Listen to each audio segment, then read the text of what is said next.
आती है कि आप ब्रिज को फिल ही नहीं करना चाहते, आप यंग एनर्जी को चैनलाइज करना ही नहीं चाहते, यूज ही नहीं करना चाहते, तो आप किसान तक पहुंचेंगे कैसे? एक इंसान जिसके पास 6 चार्ज हैं, वो डोडा का भी देख रहा है, वो जम्मू का भी देख रहा है। अब प्रैक्टिकली वो डोडा और जम्मू को कागजों में तो देख रहा है, लेकिन वो डोडा और जम्मू को प्रैक्टिकली कैसे देखेगा? 100% डिपार्टमेंटल कर दिया कोटा चेंज करके। तो क्या वो अपने आर्टिकल 16 की वायलेशन नहीं, जो वैक्यूम है उसको वो भरेगा?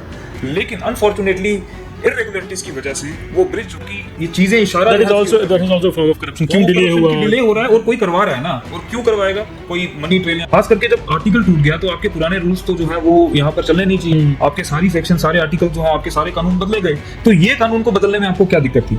पुडुचेरी के मॉडल पे आप इसको कर सकते थे, आप बाकी यूनियन टेरिटरीज के मॉडल पे इसको कर सकते थे। आपने वो चीजें तो इंप्लीमेंट की जो आपकी सहूलियत के लिए थी, लेकिन पब्लिक वेलफेयर में जो चीजें थी आप उनको करने से पीछे हटते रहे, और ये तो एक बहुत बड़ा ब्लंडर था, लेकिन आपने नहीं किया। बना रहे थे आप, ये सोचिए कि क्या ऐसी चीज इन्वॉल्व रही होगी, कोई ऐसी चीज हो, कुछ इररेगुलरिटीज होने की वजह से जो है वो रिफॉर्म्स या वो जो हम टेक्नोलॉजी कह सकते हैं, उसमें पिछले 20 सालों से एक भी उसके ऊपर रिसर्च करके अब वो आगे जाके किसको सिखाएगा? उसको अपॉर्चुनिटी ही नहीं दी जा रही। और इसके पीछे भी बहुत बड़ा षड्यंत्र कर सकते हैं। इधर कोई मनी ट्रेल इन्वॉल्व हो, या कोई कुछ किसी मतलब कुछ हेलुसिनेशन। डिपार्टमेंट है एग्रीकल्चर डिपार्टमेंट जम्मू कश्मीर का, जिसने कोटा को ही ऑल्टर कर दिया। आप यकीन मानेंगे 2017 में एक एसआरओ लाया है, और अगर नहीं पहुंच पाई तो उसका रीजन क्या है? जब तक उसके ऊपर काम नहीं किया जाएगा, मुझे नहीं लगता कि उस टेक्नोलॉजी का।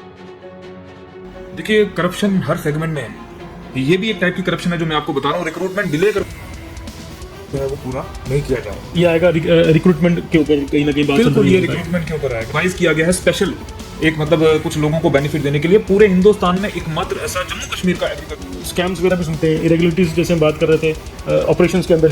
फार्मर और यूनिवर्सिटी के बीच का जो ब्रिज है, उसको आपको जब तक आप उसको फिल नहीं करेंगे, तब तक मैं नहीं मानता कि उस मेरे को लगता है कोई दम। विजिबल करप्शंस देखते हैं ना बाकी डिपार्टमेंट में, अंडर द टेबल कहते हैं ना कि काम हो जाते हैं, वैसे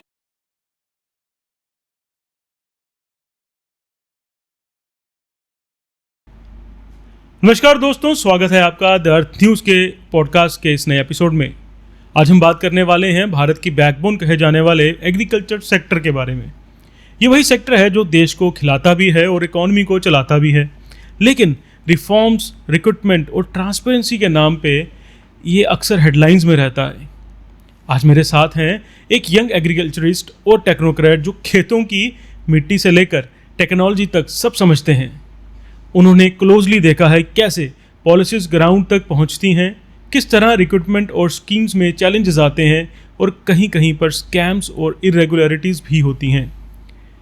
तो चलिए आज के इस एपिसोड में हम जानेंगे क्या एग्रीकल्चर सेक्टर सच में रिफॉर्म्स के रास्ते पर है, और इससे पहले और क्या हमारे नए टेक्नोक्रेट्स इस सिस्टम को बदल सकते हैं। तो मेरे साथ हैं देवांश, स्वागत है आपका हमारे पॉडकास्ट के इस एपिसोड में। धन्यवाद सर, बहुत बहुत शुक्रिया। तो सबसे पहले जो मैं आपसे जानना चाहूँगा वो ये है कि थोड़ा सा जर्नी के बारे में अपना बताएं, कैसे एक मतलब आजकल एग्रीकल्चर की तरफ हम देख रहे हैं युवा जो है बड़ा कम जाता है, किस चीज़ ने आपको अट्रैक्ट किया और क्यों आप इस जर्नी पे चले? बेसिकली सर, जब आपको पता है कि एक बच्चा 12th क्लियर करता है, उसके बाद से ये दौड़ जो है वो लग जाती है कि किसी तरीके से हम अलग अलग फील्ड्स में जो है वो जाएं और अपनी उन फील्ड्स में एक्सेल करें और अपने देश का नाम रोशन करें, अपने लोगों को, अपनी कम्युनिटी को सर्व करें। वैसे ही जब हमारे एग्ज़ाम्स हुए कंप्लीट, और उसके बाद में जब JKCET जो है उस टाइम पे एग्ज़ाम कंडक्ट करता था, तो उसके बाद अलग अलग फील्ड्स में हमें एडमिशन मिली, तो हम एग्रीकल्चर में चले गए। तो एग्रीकल्चर में आने के बाद हमें पता चला, एक तो जब उसके बारे में ज़्यादा पढ़ा, वो तब उसके आने के बाद कि ये एक देश का बहुत इंपॉर्टेंट सेक्टर है।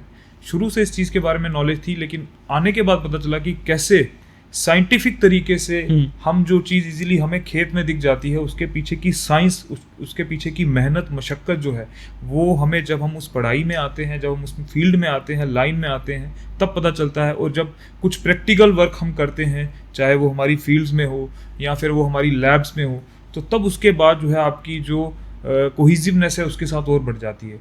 तो इन सारे पैरामीटर्स के बाद जो है एक फील्ड में आपको जो रिजल्ट देखने को मिलता है, उसके पीछे एक बहुत बड़ी साइंस होती है और उसके पीछे बहुत बड़ा एफर्ट होता है। उसके बाद वो जाके लोगों तक जो है एक प्रोड्यूस जो है जिसको हम बोलते हैं, वो लोगों तक पहुंचता है। तो इसीलिए इसको एक इम्पॉर्टेंट सेक्टर भी कहा जाता है और देश की मतलब बैकबोन भी कहा जाता है। बिल्कुल, बैकबोन इकोनॉमी की। तो बस वैसे ही इंटरेस्ट अब हमारा डेवलप हो गया, एक तो अब हमारा ये प्रोफेशन भी है। तो मैं ये रीज़न क्यों था मेरा पूछने का, ये एक्चुअल में जो हमें फॉलोअर्स देख भी रहे होंगे, जो हम नई जनरेशन, जो ये 2000 की जनरेशन है जिसने शायद तब एजुकेशन अपनी मतलब कंप्लीट की, या फिर जो है अपना करियर जब चूज़ करने की बारी आती है, कॉलेज में कोर्सेज चूज़ करने की बारी आती है, एग्रीकल्चर कभी हमारे दिमाग में जो है ना आता ही नहीं था। उस समय की बात है, तब इंजीनियरिंग और मेडिकल दो ऐसे सेक्टर थे जिसके पीछे तो होड़ लगी रहती थी। आज थोड़ा सा हम डाइवर्सिफिकेशन देख रहे हैं वो, लेकिन उस समय नहीं था। ये एग्रीकल्चर दिमाग में आना, एक एग्रीकल्चरिस्ट बनना, नो डाउट फैमिलीज़ में हमने देखा, अपने जो अंकल्स थे उनको एज एन एग्रीकल्चरिस्ट देखा, लेकिन आपने चूज़ किया मतलब उस समय में जब इंजीनियरिंग और मेडिकल साइंसेज के पीछे लोगों का होड़ थी एक। देखिए, एक तो एग्रीकल्चर में आप डायरेक्टली एक फार्मर कम्युनिटी के साथ जो है वो जुड़ते हैं। तो जिन लोगों को इंटरेस्ट है सोशली, जो लोग थोड़ा सा एक्टिव रहते हैं, उनका डायरेक्ट जो है वो कनेक्शन जो है वो फार्मर्स के साथ जो है वो रहता है। आपकी बात बिल्कुल दुरुस्त है कि इंजीनियरिंग और मेडिकल फील्ड्स जो हैं उसमें क्या है कि वो जो पेरेंट्स है वो भी अपने बच्चे का देखते हैं कि स्कोप बहुत ज़्यादा है। लेकिन मुझे ये लगता है कि एग्रीकल्चर सेक्टर जो है, अगर इसके ऊपर अच्छे रिफॉर्म्स जो हैं वो किए जाएं और अच्छी पॉलिसीज़ जो हैं वो इम्प्लीमेंट हों, तो नंबर 1 देश का ऐसा मतलब प्रोफेशन ये बन सकता है जो कि सबसे ज़्यादा सर्व करेगा और सबसे ज़्यादा इकोनॉमी को जो ऐड करेगा वो एग्रीकल्चर करेगा। दिवांश, आपको लगता है कि जिस तरह से इजराइल ने एक्सेल किया अपनी एग्रीकल्चर के अंदर, माइक्रो एग्रीकल्चर जो चीज़ें होती हैं उसके ऊपर उन्होंने एकदम एक्सेल किया अपने आप को, जिस दशक में, जिस समय में हमारे जो जनरेशन्स थी वो IT, इंजीनियरिंग या मेडिकल के पीछे भागी, अगर हमने एग्रीकल्चर को उतना फोकस दे दिया होता तो वो रिफॉर्म्स उस टाइम में हो गए होते, तो कहीं ना कहीं आपको लगता है कि आज इजराइल की जगह हम जो उधर से इंपोर्ट करने की सोच रहे हैं टेक्नोलॉजीज़ को, हम जो है उसको यहीं पे डेवलप कर सकते थे? Basically sir, time to time इसमें रिफॉर्म्स हुए हैं, साइंटिफिक रिफॉर्म्स जो हैं वो काफ़ी ज़्यादा हुए हैं, लेकिन इसमें कुछ इरेगुलरिटीज़ होने की वजह से जो है वो रिफॉर्म्स या वो जो हम टेक्नोलॉजी कह सकते हैं वो किसान तक पहुंच के कितनी इम्प्लीमेंट हुई ये मैटर करता है। हमारी देश में रेगुलरली जो है वो प्लान्स जो है वो बनते जाते हैं, प्लानिंग कमीशन है, नीति आयोग है जो बनाता है प्लान्स। उसके बाद हमारी यूनिवर्सिटीज़ हैं जो कि ICR जिनको गवर्न करता है, मॉनिटर करता है, उसके अंडर जितनी भी यूनिवर्सिटीज़ हैं वो डे नाइट जो है वो काम कर रही हैं। एक्सीलेंट रिसर्च जो है वो यहाँ पर हो रही है। आज हम कार्बन सिक्वेस्ट्रेशन की बात कर रहे हैं, आज हम इंटीग्रेटेड फार्मिंग की बात कर रहे हैं, प्रिसीजन एग्रीकल्चर की बात कर रहे हैं, साइट स्पेसिफिक न्यूट्रिएंट मैनेजमेंट की बात कर रहे हैं। और ये रिसर्च जो है ये काफ़ी हद तक प्रैक्टिकली जो है यूनिवर्सिटीज़ ने इसके ऊपर अच्छी रिसर्च जो है वो हो गई है। लेकिन सबसे बड़ा चैलेंज ये है कि क्या ये फार्मर लेवल तक पहुँच पाई है, और अगर नहीं पहुँच पाई तो उसका रीज़न क्या है। जब तक उसके ऊपर काम नहीं किया जाएगा, मुझे नहीं लगता कि उस टेक्नोलॉजी का कोई प्रैक्टिकली जो है वो कोई फ़ायदा देखने को मिलेगा। वो सिर्फ और सिर्फ यूनिवर्सिटीज़ तक सीमित जो है वो रह जाएगी और सिर्फ रिकमेंडेशंस ही रह जाएंगी। लेकिन उन रिकमेंडेशंस को किसान लेवल तक, फार्मर लेवल तक, मतलब एक उसको कह सकते हैं हम इकोनॉमिकल लेवल तक, कमर्शियल लेवल तक लेके जाने के लिए आपको जो है वो ब्रिज जो है बीच में, किसान और यूनिवर्सिटी के बीच का, फार्मर और यूनिवर्सिटी के बीच का जो ब्रिज है, उसको आपको जब तक आप उसको फिल नहीं करेंगे तब तक मैं नहीं मानता कि उस टेक्नोलॉजी का कोई भी फ़ायदा जो है वो किसान को मिलेगा। दिवांश, ये ब्रिज को फिल करने की आपने बात की, कहीं मैंने जो महसूस किया है, मतलब दो I was very less associated with agriculture, लेकिन थोड़ा बहुत एक एसोसिएशन थी किसी समय पे, क्या फार्मर्स जो हैं, जो साइंटिस्ट होते हैं, आपके एग्रीकल्चर साइंटिस्ट होते हैं, उनके दिए गए सजेशंस पे क्या वो इजीली एक्सेप्टेबल होते हैं फार्मर्स को? मतलब फार्मर्स कहीं ऐसा तो नहीं होता कि हम एक ट्रेडिशनल वे से चल रहे हैं, फिर एक जब एक कहीं से आ गया या ऐसा नहीं यार ऐसा करो तो शायद अच्छा हो जाए, वो एक्सेप्टेंस रहती है उन्हें? फार्मर्स भी थोड़ा करते होंगे, फ्रिक्शंस आती होंगी। देखिए, जो साइंटिस्ट का काम है उसका काम है रिसर्च करना, और ये लॉन्ग टर्म रिसर्च होती है, कई सालों के ट्रायल्स होते हैं, कई सालों की मेहनत होती है, वो फार्म्स पे रिसर्च की जाती है साइंटिफिक तरीके से, स्टैटिस्टिक्स लगा के जो है वो डाटा इकट्ठा किया जाता है, गैदर किया जाता है। उस डाटा के बेसिस पे जो है वो एक साइंटिस्ट रिकमेंडेशन देता है। वो रिकमेंडेशन जो है वो आप डायरेक्टली फार्मर तक नहीं लेके जाते, उसके लिए डिपार्टमेंट्स हैं, कंसर्न डिपार्टमेंट्स हैं, कृषि विज्ञान केंद्र हैं, और इसमें एक्सटेंशन वर्कर्स जो होते हैं। अब जैसे हमारे Jammu Kashmir agriculture production department की बात करें तो इसमें एक टेक्नोक्रेट के लिए पोस्ट होती है एग्रीकल्चर एक्सटेंशन ऑफिसर, जिसका काम है कि जो यूनिवर्सिटी में जिस टेक्नोक्रेट ने, सपोज करो जिसने वो पढ़ाई की है, उस टेक्नोलॉजी को थ्रू हिज एक्सटेंशन एक्टिविटीज, इस पोस्ट का ही नाम है एक्सटेंशन ऑफिसर, तो वो एक्सटेंशन जो है वो यूनिवर्सिटी से डायरेक्टली फार्मर लेवल तक करना, वो उसका काम है। वो जो ब्रिज है वो फिल करेगा, वो जो वैक्यूम है उसको वो भरेगा। लेकिन अनफॉर्चुनेटली इरेगुलरिटीज की वजह से वो ब्रिज जो है वो पूरा नहीं किया जा रहा। ये आएगा रिक्रूटमेंट के ऊपर कहीं ना कहीं बात चल बिल्कुल, रही ये है, रिक्रूटमेंट के ऊपर आएगा, क्योंकि वहां पर साइंटिफिक टेक्नोलॉजी डेवलप हो रही है। अब हम 20 साल पहले की अगर बात करें तो तब टेक्नोलॉजी कुछ और थी, रिकमेंडेशंस कुछ और थी, बिल्कुल। एनपीके रेशो सॉइल में कुछ और थे, सॉइल की ज़रूरत कुछ और थी। आज की जब हम बात करते हैं तो हम कार्बन सिक्वेस्ट्रेशन की बात करते हैं, हम क्लाइमेट चेंज की बात करते हैं, हम प्रोडक्टिविटी की बात करते हैं, क्वालिटी की बात करते हैं और एनहांसमेंट की बात करते हैं, कैसे उसकी वैल्यू एडिशन की जाए किसी भी प्रोडक्ट की। और ये सारी की सारी जो रिसर्च है, ये सारी की सारी टेक्नोलॉजी जो है ये तैयार हो रही है। उसके ऊपर फिर एक टेक्नोलॉजी, जब वो फार्म के ऊपर एक रिसर्च होती है, उसके बाद उसका एक रिसर्च पेपर जो है वो बनता है। अच्छे इम्पैक्ट फैक्टर में, हाई नास रेटिंग में वो रिसर्च पेपर जो है वो छपते हैं। लेकिन हमें ये समझना होगा कि वो जो रिसर्च पेपर है वो किसान तक तो नहीं पहुंचेगा, किसान उसको पढ़ के तो रिकमेंडेशन नहीं देगा। ये काम है जो टेक्नोलॉजी जो उस बच्चे ने, उस टेक्नोक्रेट ने पढ़ी है, जो वहां पर स्टूडेंट है, स्कॉलर है, जो टेक्नोलॉजी उसने वहां पर समझी है, जो उसने प्रैक्टिकली फील्ड पे, क्योंकि वो टेक्नोलॉजी जो है वो बच्चा ही वहां पर जो प्रैक्टिकल है वो परफॉर्म करेगा फील्ड में या लैब में। तो वो जो टेक्नोलॉजी उसने सीखी वहां पर, जो एक साइंटिस्ट ने रिसर्च करके उसको सिखाई, अब उस बच्चे का काम है कि वो जाके फार्मर लेवल पे जाके उसको सर्व करे। अगर मैं इसको बड़ा बेसिक लेवल पे समझूं तो ये ऐसा हुआ, यूनिवर्सिटी में साइंटिस्ट ने रिसर्च की, बिल्कुल, और ये आ गया हमारे पास एग्रीकल्चर, फार्मर्स आ गए हमारे पास, राइट।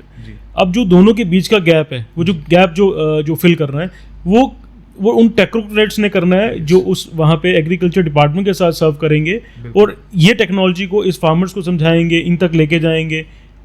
सही हूँ मैं? अगर आम भाषा में अगर बात की जाए तो ये एक इसका पार्ट है। टेक्नोक्रेट्स उस तरीके से भी जाएंगे डिपार्टमेंट के थ्रू, कृषि विज्ञान केंद्र हैं हमारी ऑल ओवर इंडिया जो हैं वो होते हैं, उनके थ्रू भी टेक्नोलॉजी को डिसेमिनेट किया जाता है फार्मर लेवल तक, और इनोवेटिवनेस के थ्रू, कि कुछ इनोवेटिव आइडियाज़ के थ्रू कुछ लोग एंटरप्रेन्योरशिप करते हैं, तो एक नई एक चीज़ को जो है वो लेके आते हैं, या उनको एक मिसाल कायम करते हैं कि हम इस तरीके से भी जो है चीज़ों को कर सकते हैं। तो ये सारे फैक्टर्स मिलके जो हैं, ये जो ब्रिज जो है इसको ख़त्म करने का काम करते हैं। ये तीनों फैक्टर्स, इसमें एंटरप्रेन्योरशिप भी आ जाती है, इसमें आपकी जो टेक्नोक्रेट्स हैं जो थ्रू रिक्रूटमेंट या थ्रू डिपार्टमेंट उन तक पहुंचाएंगे, और थ्रू कृषि विज्ञान केंद्र जो है वो भी आपकी जो टेक्नोलॉजी है वो फार्मर लेवल तक जाएगी। चलिए, रिक्रूटमेंट पे मैं थोड़ा सा पॉडकास्ट के थोड़ा से लेटर पार्ट में आऊँगा। सबसे पहले मैं जानना चाहूँगा, अगर पिछले 10 सालों की बात की जाए, पिछले 10 सालों में अगर हम रिफॉर्म्स की बात की जाए, कौन से ऐसे कुछ बड़े बड़े रिफॉर्म्स थे जो शायद मेरे जैसे एक आम आदमी को नहीं मालूम है, लेकिन आप शायद उसको थोड़ा सा बताना चाहेंगे, क्योंकि जो हम समझते हैं कि शायद कोई काम ही नहीं हुआ, लेकिन आपका जिस तरह से बोलना था कि नहीं काम हुआ है, बड़े अच्छे से हुआ है, काम करती हैं, एजेंसीज लगी हैं जो ये काम कर रही हैं, तो कुछ एक ऐसे रिफॉर्म्स जो आपको लगता है कि बड़े मेजर रिफॉर्म्स रहे हैं इन 10 सालों में? देखिए, सबसे बड़ा तो सॉइल हेल्थ कार्ड का आपने नाम अगर सुना होगा, और अगर नहीं भी किसी ने सुना होगा, सॉइल हेल्थ कार्ड जैसे एक हमारा हेल्थ का एक कार्ड बनता है, वैसे ही मिट्टी जिसको सबसे इम्पोर्टेंट माना जाता है किसान में, खेती के लिए, और इवन की पूरे देश, मतलब पूरी दुनिया में सबसे इम्पोर्टेंट अगर किसी चीज़ को देखा गया एग्रीकल्चर के परसेप्शन से, तो वो मिट्टी है, मृदा जिसको हम कहते हैं। कि मिट्टी अगर सही रहेगी तो वहीं से अल्टीमेटली जो प्रोडक्शन है, जो भी हम उगाते हैं, वो बेसिक जो है वो उसका मिट्टी है। तो मिट्टी अगर सही है तो सब कुछ सही है। तो सॉइल हेल्थ कार्ड जो है वो गवर्नमेंट ऑफ इंडिया ने एक पॉलिसी लाई थी कि जिसके तहत हर एक किसान का सॉइल हेल्थ कार्ड बनेगा, और उसमें देखा जाएगा कि कौन से तत्व की कमी उसमें है, कौन सा तत्व उसमें ऐसा है जो हमें देना चाहिए, किस टाइम पे देना चाहिए या नहीं देना चाहिए। जिसको हम अगर लेमन लैंग्वेज में कहें कि जैसे हम कोई चीज़ खा रहे हैं, तो अगर हमें जैसे डॉक्टर कोई दवाई देता है तो हमारे में कोई कमी देखी जाती है, उसके हिसाब से वो हमें दवाई देता है। राइट। ऐसा नहीं है कि हमें अगर पेट में दर्द हो रही है और दवाई हम सिर दर्द की खा रहे हैं या कुछ और चीज़ की खा रहे हैं, वैसे ही मिट्टी में जिस चीज़ की कमी है, जिस तत्व की कमी है, वही तत्व हम उसको अगर देंगे तो उससे जो है एक अच्छी ओवरऑल उसकी हेल्थ भी रहेगी, और जब हेल्थ मिट्टी की अच्छी रहेगी तो अल्टीमेटली वही पास ऑन होगा जो हम लोग खाएंगे, जो इंसान खाएगा।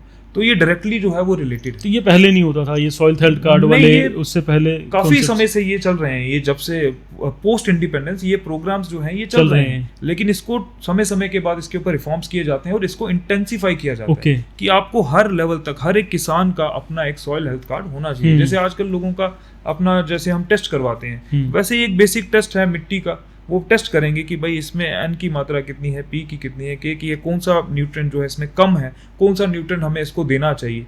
ठीक है, तो ये सारी चीजें हैं, ये साइंटिफिक अप्रोच है। ये एनपीके हो गया, सोडियम पोटेशियम ये इसमें मैग्नीशियम। नाइट्रोजन हो गया, फॉस्फोरस हो गया, पोटेशियम हो गया, उसके बाद माइक्रो न्यूट्रिएंट्स होते हैं, सल्फर है, जिंक है, ठीक है ना। तो एज पर दी डिमांड, भाई ये क्रॉप है, इसको ये रिक्वायरमेंट है, तो उसके हिसाब से जब हमारे पास सॉइल हेल्थ कार्ड होगा, हमें पता होगा कि हमारी सॉइल में किस चीज की कमी है, हम वो न्यूट्रिएंट उसको देंगे। तो अल्टीमेटली वो न्यूट्रिएंट जो है आपको पहुंचान होगा। मैं आपको सिंपल सी एग्जांपल देता हूँ। आजकल आपने देखा होगा, हम डॉक्टर के पास जाते हैं, मल्टी न्यूट्रिएंट्स की हम दवाइयां खाते हैं, मल्टीविटामिन है ना, मल्टीविटामिन। उसमें अच्छा, अगर आप वो पत्ता देखेंगे तो आपको पता चलेगा उसमें लिखा होगा पोटेशियम, सोडियम, मैग्नीशियम। इस तरह से तो बिल्कुल।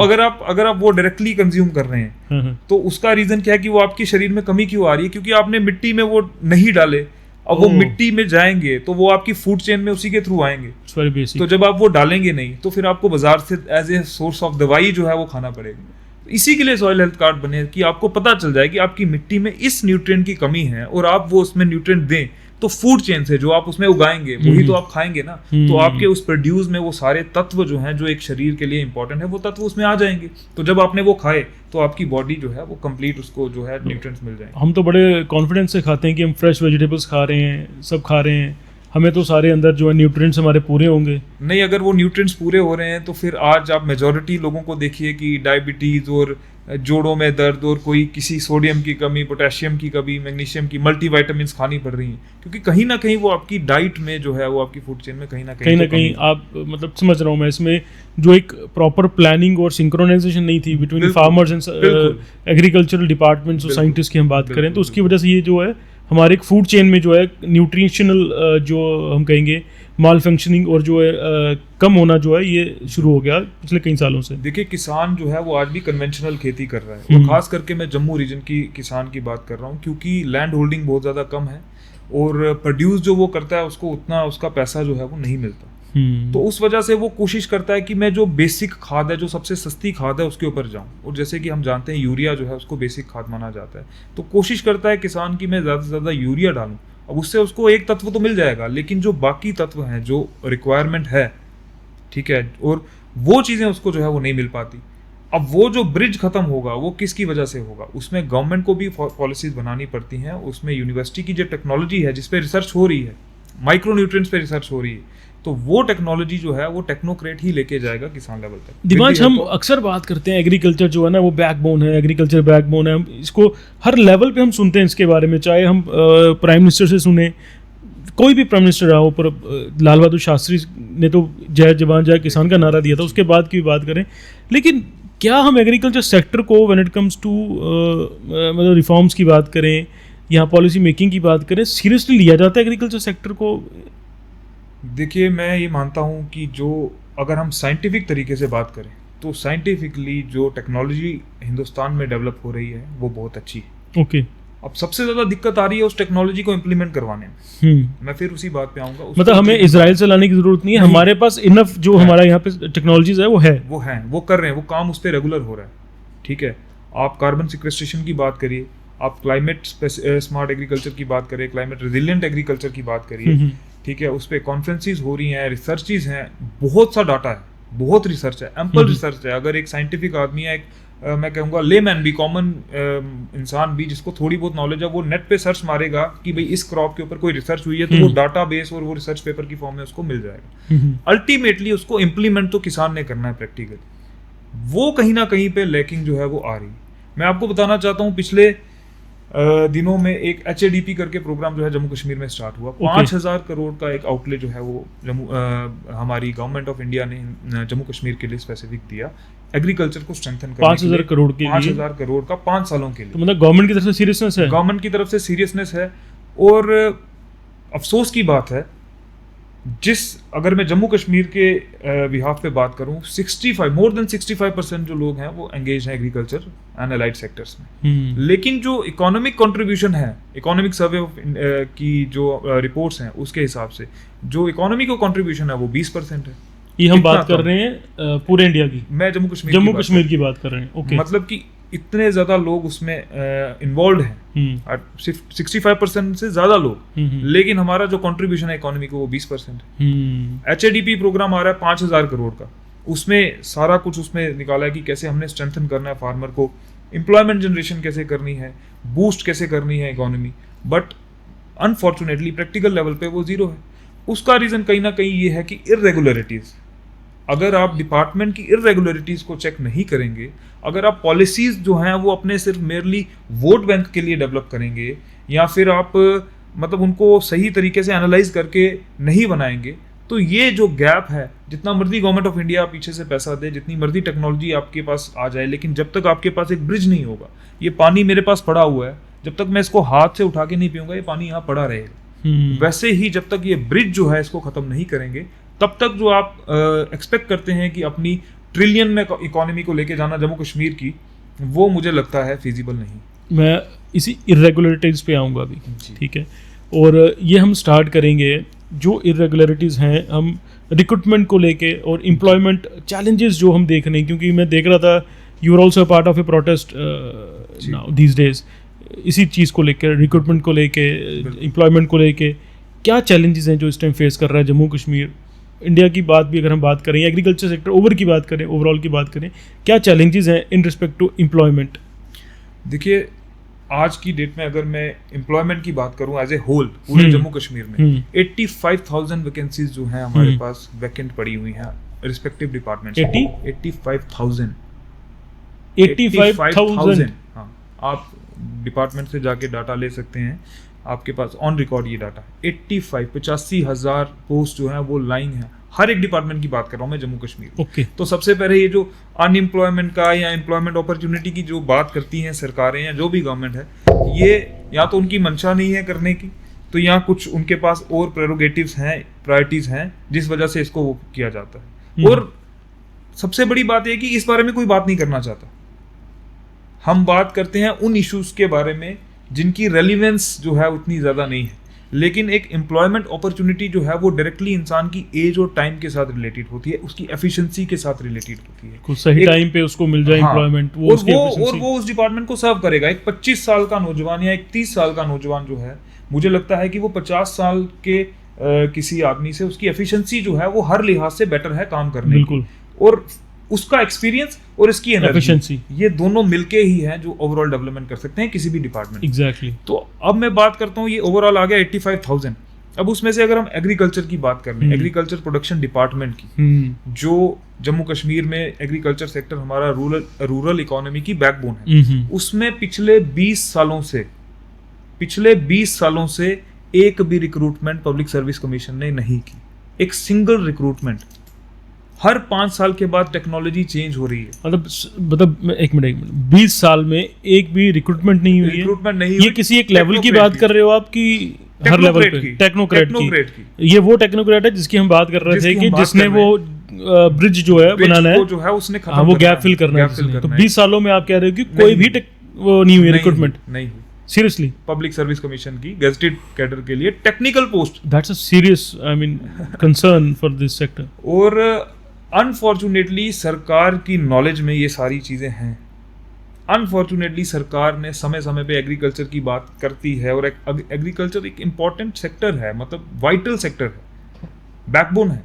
ये दिव्यांश सिर्फ जम्मू कश्मीर में नहीं हुई है। अगर हम अपने नेबरिंग स्टेट्स की अगर बात करें, अगर आप थोड़ा सा उसमें नॉलेज रखते होंगे, पंजाब जो कि एक हब माना जाता है एग्रीकल्चर का, वहाँ पे भी ऐसे ही रहता है या सिर्फ यहाँ पे ही है? सिर्फ pertaining to Jammu and Kashmir है।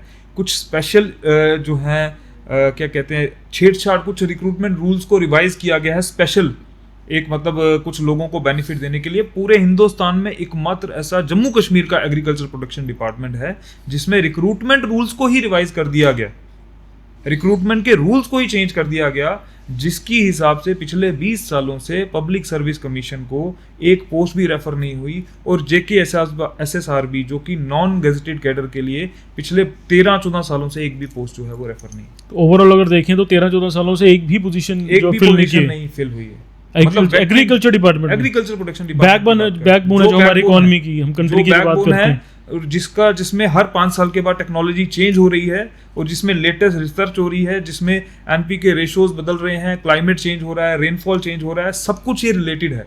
उस डिपार्टमेंट में पिछले 20 सालों से public service commission gazetted cadre के लिए और JKSSRB पिछले 10-12 सालों से एक सिंगल पोस्ट जो है वो एडवर्टाइज नहीं की गई। और हर साल रिटायरमेंट्स तो हर साल रिटायरमेंट हो रही हैं। डिपार्टमेंट में कुछ 600 के करीब गेस्टेड कैडर की पोस्टें वैकेंट हैं और कुछ 1200-1300 के करीब, जो मेरे पास डाटा है, इससे हमने जो इन्फॉर्मेशन ली है थ्रू आरटीआई, 1200-1300 पोस्टें जो है वो नॉन गेस्टेड कैडर की अवेलेबल है। अप्रोक्सीमेटली 1500 पोस्टें। मैनेज किस तरह से होता है ये सारा चीजें? मैनेज हो ही नहीं रहा सर, तभी तो मैं बता रहा हूँ कि 28% से हमारी कंट्रीब्यूशन जो है वो 20% आ गई है। हमारी इकोनॉमी सर्वे के हिसाब से 28% हमारी जो कंट्रीब्यूशन थी इकोनॉमी को, वो 20% आ गई है। मैनेज नहीं हो रहा है, धक्काशाही हो रही है। तो जो सो कॉल्ड ये नेता होते हैं हमारे, कहते हैं मैं किसान का बेटा हूँ, मैं किसान, उनको ये चीजें दिखाई नहीं देती? सबको सब कुछ पता है सर, लेकिन सबने अपनी आंखें बंद रखी हुई है, क्योंकि उनकी प्रायोरिटीज जो है वो कुछ और हैं। 5 सालों के लिए वो लोग इलेक्ट होके आते हैं तो उनकी प्रायोरिटीज कुछ और रहती हैं। बेसिक कम्युनिटीज जो हैं आज की डेट में, अगर मैं जम्मू कश्मीर की बात करूं तो आप भी ये नोटिस करते होंगे कि अगर हम स्पेसिफिकली अपनी लोकल गवर्नमेंट की बात करें तो बेसिक कम्युनिटीज भी हमारे लोगों को मुहैया नहीं करवाई जा रही। आप रोड्स की बात करेंगे, जो विद इन द स्टेट हमारी अंदर की जो रोड्स होती हैं, जो म्यूनसिपलिटी या फिर पंचायत के अंडर फॉल करती हैं, आप उन रोड्स की हालत देखिए। आप एम्प्लॉयमेंट की बात कर रहे हैं, मैं कह रहा हूँ 85,000 पोस्ट वैकेंट है, लेकिन कोई उसकी बात नहीं करता। एग्रीकल्चर डिपार्टमेंट जो बैकबोन है, 20 सालों से पोस्टें फिल नहीं की, और वो हर साल दोनों यूनिवर्सिटीज, हमें स्टेट एग्रीकल्चर यूनिवर्सिटीज की बात करूं, स्क्वाश कश्मीर और स्क्वाश जम्मू, हर साल इनटेक कैपेसिटी बढ़ाई जाती है गवर्नमेंट के द्वारा।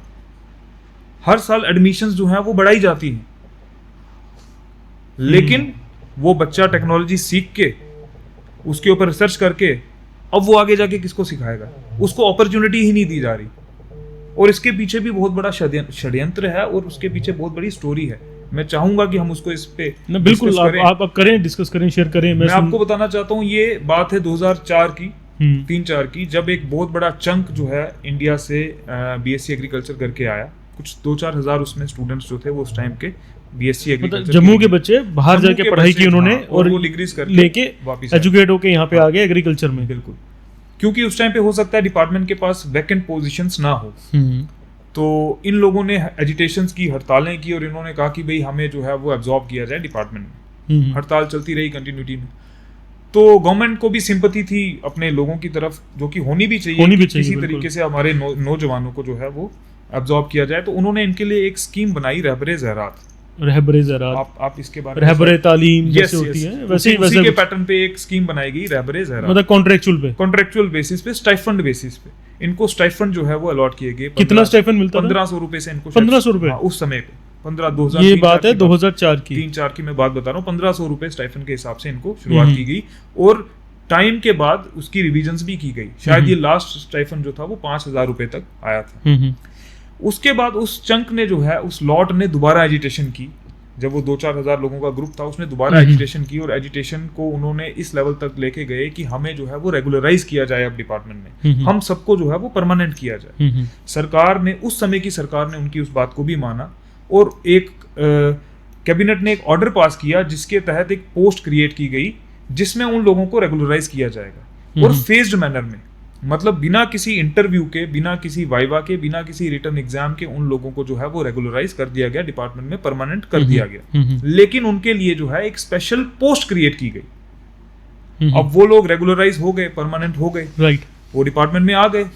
उनकी नीड थी, उनकी मजबूरी थी, डिपार्टमेंट ने उनकी उसको समझा और उनको जॉब दे दी गई। अब बात शुरू होती है कि ये रिक्रूटमेंट क्यों नहीं हो रही।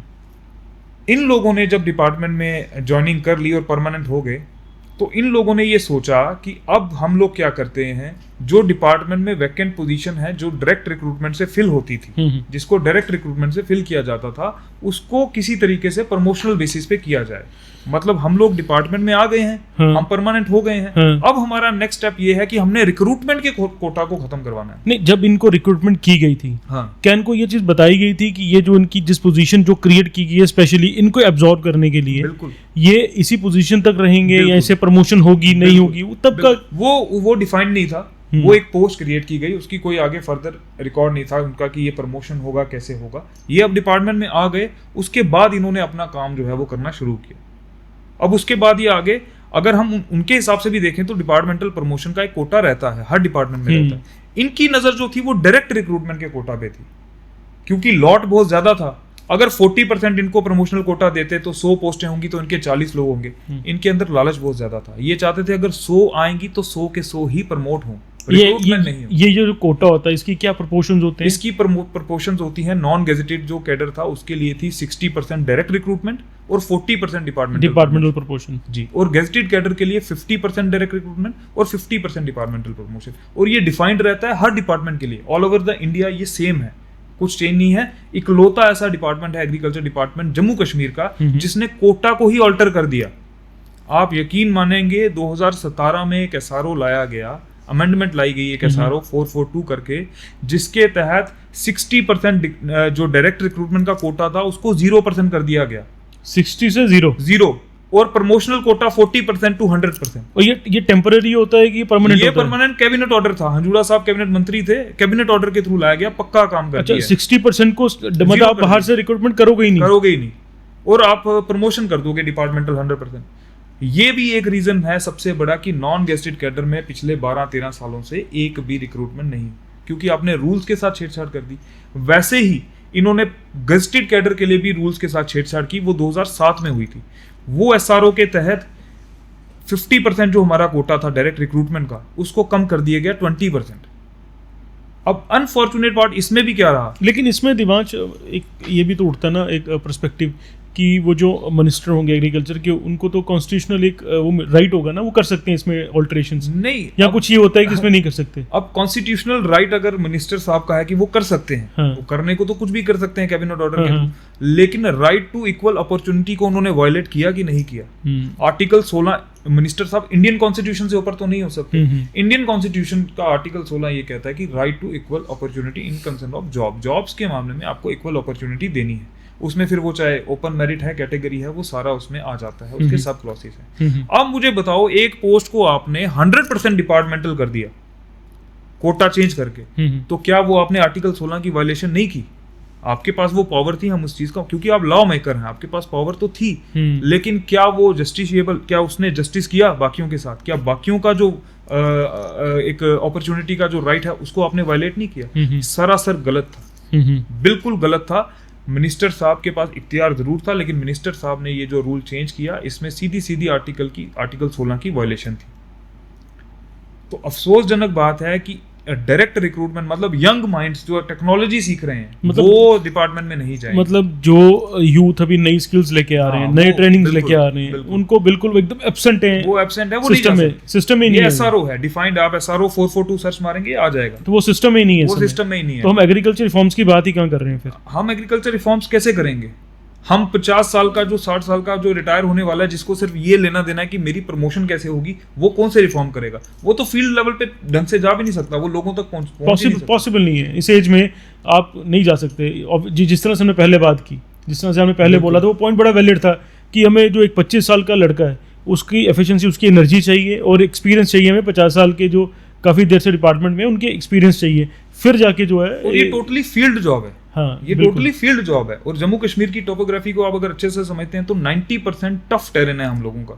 अब जम्मू कठुआ के प्लेन्स को अगर छोड़ दिया जाए तो हमारे जो हिली टेरेन है 90% टफ दुर्गम पहाड़ जिनको हम कहते हैं, वो तो वहां पर चढ़ के हर एक किसान तक पहुंचना, उनकी फील्ड तक पहुंचना, उनकी परेशानियों को समझना और उसको फिर उसका हल करना, ये काम है एक यंग नौजवान का, यंग माइंड का। लेकिन अनफॉर्चुनेटली सिर्फ और सिर्फ अपनी प्रमोशन के लिए, चंद पैसों के लिए, उनको टेक्नोलॉजी से कोई लेना देना नहीं, सिर्फ और सिर्फ क्योंकि विदाउट इंटरव्यू थे, विदाउट एग्जामिनेशन थे, लेकिन प्रमोशन चाहिए हाईएस्ट पोजीशन तक। इन चीज़ों के लिए जो है इतने बड़े मतलब नौजवानों के साथ जो ब्लंडर किया, और उसमें गवर्नमेंट उनके साथ हो गई, ये भी अनफॉर्चुनेट पार्ट रहा कि पीडीपी और बीजेपी की जो उस टाइम की गवर्नमेंट थी और जिसमें कैबिनेट मंत्री हंजूड़ा साहब थे, उनके हाथ से वो एसआरओ साइन हुआ। ये भी अनफॉर्चुनेट पार्ट है कि एक गवर्नमेंट में बैठा हुआ कैबिनेट मंत्री ऐसा डिसीजन ले रहा है, अपने ही नौजवानों का गला काट रहा है, और फिर आप कह रहे हैं कि बेरोजगारी है, इतने % है। मतलब अगर आपकी ऐसी पॉलिसीज रहेंगी तो आप तो किसान लेवल तक जाके नुकसान कर रहे हैं, ऊपर से लेके नीचे तक।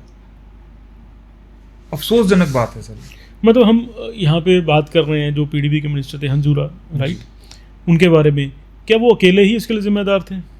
देखिए, जो कंसर्न डिपार्टमेंट होता है उसका जो मिनिस्टर होता है कंसर्न, वो उसका सोनली रिस्पॉन्सिबल होता है, लेकिन जो मंजूरी देती है वो पूरी कैबिनेट देती है। लेकिन जो पेश किया होगा उन्होंने उनके सामने, तो वो मिनिस्टर साहब ने लाया होगा, उसके बाद कैबिनेट सबने मंजूरी दी होगी और वो उसको उन्होंने एक्ट बना दिया और उसको एसआरओ को वो रिवाइज कर दिया। लेकिन अल्टीमेटली कहने की बात है कि जब हंजूड़ा साहब इसके ऊपर साइन कर रहे थे या बना रहे थे, आप ये सोचिए कि क्या ऐसी चीज़ इन्वॉल्व रही होगी, कोई ऐसी चीज़ होगी बीच में इन्वॉल्व जिसकी वजह से उन्होंने इतना बड़ा स्टेप लिया। कुछ तो ऐसा इन्वॉल्व होगा, कुछ तो उनका अपना लालच होगा कि उन्होंने नौजवानों के लिए एंट्रियाँ बंद कर दी। कोई ऐसी चीज़ तो उन्होंने सोची होगी। ये तो दो ही केसेस हो सकते हैं, आइदर कोई मनी ट्रेल इन्वॉल्व हो या कोई कुछ किसी मतलब कुछ वो हेलुसिनेशन में हो, कोई नशे में हो। तो ये दो चीज़ें हो सकती हैं। मतलब कि आप इतना बड़ा ब्लंडर, मैं मानता हूं कि कोई भी समझदार आदमी जो है, जो कुर्सी पे बैठा है इतनी बड़ी, वो ऐसा ब्लंडर जो है वो नहीं कर दिव्यांश, अगर ये इतना बड़ा ब्लंडर था, आप समझ सकते हो, आपने मुझे समझाया, मैं समझ सकता हूँ कि बिल्कुल ये ब्लंडर था, राइट। और कोई इंसान होगा, नॉर्मल एक इंसान होगा, वो भी समझ सकता है ब्लंडर था। उसके बाद सक्सेसिव गवर्नमेंट्स आई, सेंट्रल रूल भी रहा यहाँ पे, हमें पता है यहाँ पे एलजी सरकार रही, एलजी एडमिनिस्ट्रेशन रही। एडमिनिस्ट्रेशन में भी कई ऑफिसर्स हैं, एग्रीकल्चर के सेक्रेटरी होंगे, प्रिंसिपल सेक्रेटरी होंगे, राइट, अलग अलग लेवल पे। आज सरकार है यहाँ पे, उमर साहब की सरकार है यहाँ पे, उनकी पास एग्रीकल्चर डिपार्टमेंट है। क्या इतने लोगों को समझ नहीं आया इतने सालों में ये चीज़? देखिए, हम एक इंसान गलत था तो क्या सारे ही गलत हैं? 2017 में जब ये हुआ तो उसके बाद हमने मूवमेंट स्टार्ट कर दी, गवर्नमेंट गिर गई और एलजी राज जो है वो आ गया। लेकिन कुछ सालों के लिए, 1-2 सालों के लिए कुछ स्टेबलाइज सिस्टम नहीं था। सत्यपाल मलिक साहब थे, उसके बाद आर्टिकल 3 बाकी और कंडीशंस थी, चल रही थी हमारी, तो बिल्कुल वो उनके तक बात पहुंची भी, बट उस टाइम पे वो प्रायोरिटी नहीं थी। पोस्ट आर्टिकल 370 कंटिन्यूसली हम लोग जो है, ये जो कमिश्नर सेक्रेटरी रहे हमारे, चाहे वो स्कंदन साहब रहे जो एडवाइजर भी थे, एडवाइजर टू एलजी, ठीक है। उसके बाद हमारे प्रिंसिपल सेक्रेटरी रहे नवीन चौधरी साहब, उनके तक ये बात पहुंची, रिप्रेजेंटेशंस गई, एलजी साहब तक कोशिश की पहुंचने की, लेकिन एलजी साहब ने हमें टाइम नहीं दिया। और उसके बाद फिर हमारे शैलेंद्र कुमार जी जो अभी प्रेजेंटली हमारे प्रिंसिपल सेक्रेटरी हैं, उनसे मैं भी इतना बड़ा मुद्दा था, एलजी साहब ने वो टाइम नहीं दिया। नहीं, उन्होंने टाइम ही नहीं दिया। और कमिश्नर सेक्रेटरीज की मैं आपको बात बता रहा हूँ, उन लोगों का कहना ये था कि भाई ये तो सरकारों का किया हुआ है, हम इसको ठीक क्यों करें? अगर उन्होंने खराब कर भी दिया है तो हम इसको ठीक क्यों करें? हम नहीं कर सकते, हमारा ये वो नहीं, भाई किया गलत है उन्होंने, लेकिन हम क्यों ठीक है? उन्होंने किया है तो जो नेक्स्ट कैबिनेट आएगी वो करे। मतलब ये उन्होंने ये माना आपके साथ कन्वर्सेशन में? हाँ बिल्कुल, क्योंकि इसको आप डिनाई नहीं कर सकते। आपके सामने मैं 2 कागज रख देता हूँ और सीधा दिख रहा है, एक रूल ये है, दूसरे रूल को चेंज किया गया, किसको बेनिफिट करने के लिए क्यों, वो आपके पास आंसर नहीं है। लेकिन आप ये कह रहे हैं, आप कमिश्नर सेक्रेटरी हैं या आप डेजिग्नेटेड चेयर पे हैं, लेकिन आप ये कह रहे हैं कि मैं ये क्यों करूं, ये जो उलझाया हुआ है पिछली सरकारों का है, तो मैं इसको ठीक नहीं कर सकता। 6 साल के पीरियड में जब सरकार नहीं थी यहाँ पे, कई सारे ऐसे चेंजेस की गई ना, किसने की वो चेंजेस? बिल्कुल की गई। कमिश्नर सेक्रेटरी जो थे इस टाइम पे एज ए कैबिनेट मंत्री ही काम, क्योंकि when it come to employment, हम इसमें डेली वेजर्स की बात करें, पीएचई वाले डेली वेजर्स थे, और भी कहीं हम देख रहे थे यहाँ पे चल रहे थे, प्रोटेस्ट चल रहे, उनके टाइम भी यही बात हुई है बिल्कुल कि डिसीजन किसने नहीं लिया। This is a very grave issue actually. Bureaucracy जो है वो मुझे लगता है कि इतना ज़्यादा इंटरेस्ट नहीं लेती, खास करके कुछ डिसीजंस को लेके जो कि पब्लिक रिफॉर्म्स के लिए बेटर है, जो पब्लिक के लिए बहुत ज़्यादा फायदेमंद है, वो डिसीजन ब्यूरोक्रेसी नहीं ले सकती। ये हमने खुद फील किया है। जब तक आपकी कैबिनेट नहीं बनी तब तक आपके जो कमिश्नर सेक्रेटरी हैं वही उस डिपार्टमेंट के, आप लेमैन लैंग्वेज में कहिए, मिनिस्टर माने जाते हैं। जो भी डिसीजन है उनका सुप्रीम, राइट, और वो चीफ सेक्रेटरी के थ्रू एलजी साहब से ये डिसीजन करवा सकते थे कि ये रूल्स जो हैं, और खास करके जब आर्टिकल टूट गया तो आपके पुराने रूल्स तो जो हैं वो यहाँ पर चलने नहीं चाहिए। आपके सारी सेक्शन, सारे आर्टिकल जो हैं, आपके सारे कानून बदले गए। तो ये कानून को बदलने में आपको क्या दिक्कत थी? पुडुचेरी के मॉडल पे आप इसको कर सकते थे, आप बाकी यूनियन टेरिटरीज के मॉडल पे इसको कर सकते थे। आपने वो चीजें तो इंप्लीमेंट की जो आपकी सहूलियत के लिए थी, लेकिन पब्लिक वेलफेयर में जो चीजें थी आप उनको करने से पीछे हटते रहे, और ये तो एक बहुत बड़ा ब्लंडर था, लेकिन आपने नहीं किया। शैलेंद्र कुमार जी से जो लास्ट बात हुई थी, उन्होंने कहा यार ये मैं इतना, मतलब ये कैबिनेट का डिसीजन है, मेरा इतना बड़ा वो नहीं है, हाँ ये गलत हुआ है, उन्होंने ये बात मानी। लेकिन आज की डेट में सबसे अनफॉर्चुनेट बात ये है सर कि आज की डेट में इलेक्टेड गवर्नमेंट है, पॉपुलर गवर्नमेंट है जम्मू कश्मीर में, 1 साल उसका कंप्लीट हो गया, और ये जो डिसीजन है ये कोई बहुत बड़ा डिसीजन नहीं है, ये पब्लिक वेलफेयर का डिसीजन है। और रिक्रूटमेंट जो है एक रूटीन प्रोसेस है, रिक्रूटमेंट एक रूटीन प्रोसेस है, कोई आउट ऑफ द बॉक्स कुछ करने की जरूरत नहीं है, आउट ऑफ द टेबल कुछ करने की जरूरत नहीं है, एक रूटीन प्रोसेस है। आपको इलेक्ट किया गया है, आपसे उम्मीदें हैं। सीएम साहब के पास मैटर पहुंचा, मैं अगर public service commission gazetted cadre की बात करूं तो वो उन्होंने उस चीज़ को एक्सेप्ट किया कि हाँ यार इसको हम जल्दी से जल्दी करेंगे। कट मोशन के थ्रू असेंबली में हमने क्वेश्चन दिलवाया और उसका जो रिप्लाई आया उसमें हमें पता चला कि रिक्रूटमेंट रूल्स जो है वो 50-50 के हिसाब से हैं। वो उसका रिप्लाई आ गया कंसर्न डिपार्टमेंट से। ठीक है, एमएलए साहब हैं हमारे एक, तो वो जो है चेंज हो गया। हाँ, वो एसओ था वो डिसेबल हो गया। जो गेस्टेड कैडर के लिए जो इन्होंने कोटा के साथ छेड़छाड़ की थी वो अब आपका 50% वैसे इंटैक्ट हो गया है। अब 50% के हिसाब से उन्होंने ये भी बताया कि कितनी पोस्टें वैकेंट हैं। अब उस चीज को हो गए सर 8 महीने, फाइल उमर साहब के टेबल पे थी। अब मसला ये है कि अगर वो चीज़ आपको पता है, रेक्टिफिकेशन मिल गई, चीज़ कर सकते हो, रूटीन प्रोसेस है, आपको रेफर करवानी है और काम चलाना है, और ये डिपार्टमेंट आपके कंसर्न डिपार्टमेंट है, आपके उसमें फॉल करता है। बिल्कुल, ये होम डिपार्टमेंट नहीं है। बिल्कुल। आज 6-7 महीने होने को आए, आपके कंसर्न मिनिस्टर ने मुझे एश्योरेंस दी कश्मीर में जब मैं उनसे मिलने गया कि ये 1 महीने में आपका ये हो गया है, सब कुछ फाइनल है, बस सीएम साहब के पास जानी है फाइल, क्योंकि फाइनेंस मिनिस्ट्री उनके पास है, तो अप्रूव हो के। आज 7 महीने को होने को आए सर, अभी तक जो है वो कुछ नहीं मिला। दिव्यांश किसी को पूछते नहीं है, आपकी एज तकरीबन कितनी होगी? मेरी आज 30 साल उम्र हो गई है। 30। और कितनी देर होगी आपको अपना ये एजुकेशन किए हुए? मुझे लगता है डिग्री 3 डिग्रियां मिला के 10 साल तो हो गए हैं मेरी। तो मतलब मैं एक समझना चाहता हूँ, एक ऐसे मतलब यूथ से, मतलब जिससे हमारी एक्सपेक्ट, हम हमेशा डिविडेंड की बात करते हैं, डेमोग्राफी की बात करते हैं, मोदी जी भी जगह जगह हम देखते हैं, हमारे प्रधानमंत्री इस चीज़ को बताते हैं कि किस तरह से हमारे पास जो है ये जो यंग जनरेशन है इसको कितना बेनिफिट है। हमें ग्लोबल लेवल पे सारे, अगर हम इकोनॉमिक्स की बात करें या बाकियों की बात करें, वो भी इस चीज़ को बड़ा जो है एक प्रायोरिटी मानते हैं कि हमारा जो यूथ है, यंग पॉपुलेशन जो इंडिया की है, वो कहीं ना कहीं इसकी इकोनॉमी को आगे आने वाले टाइम में ड्राइव करेगी, और इसको जो हम सपना देख रहे हैं तीसरी बड़ी अर्थव्यवस्था बनने का, वो बनेगी। लेकिन एक आप 30 साल के हैं, शायद आपके साथ ऐसे भी होंगे जो उनकी एज ज़्यादा होगी, जिस तरह से आप कह रहे हैं कि 20 साल से रिक्रूटमेंट नहीं हुई है, ओवर एज हो गए, है ना। मतलब मैं उनकी व्यथा समझना चाहता हूँ कि मतलब 10 साल से आपके घर वालों ने पढ़ाया लिखाया आपको, उन्होंने बोला कि ये पढ़ेंगे, ये कुछ अर्न करके लाएंगे, मतलब will be a helping shoulder for you father, और you know for other people who are earning in the family.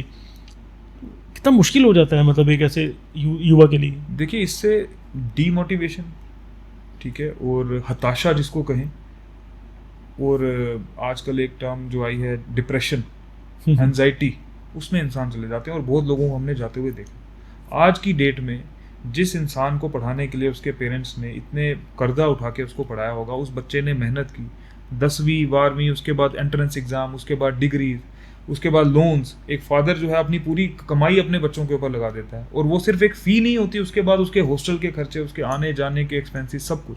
ये गवर्नमेंट की नैतिक जिम्मेवारी बनती है उन चीज़ों को देखना और उन चीज़ों को चेक करना। गवर्नमेंट अपना जो वो मतलब अपना फेस जो है वो नहीं पीछे कर सकती कि नहीं जी हम क्या करें।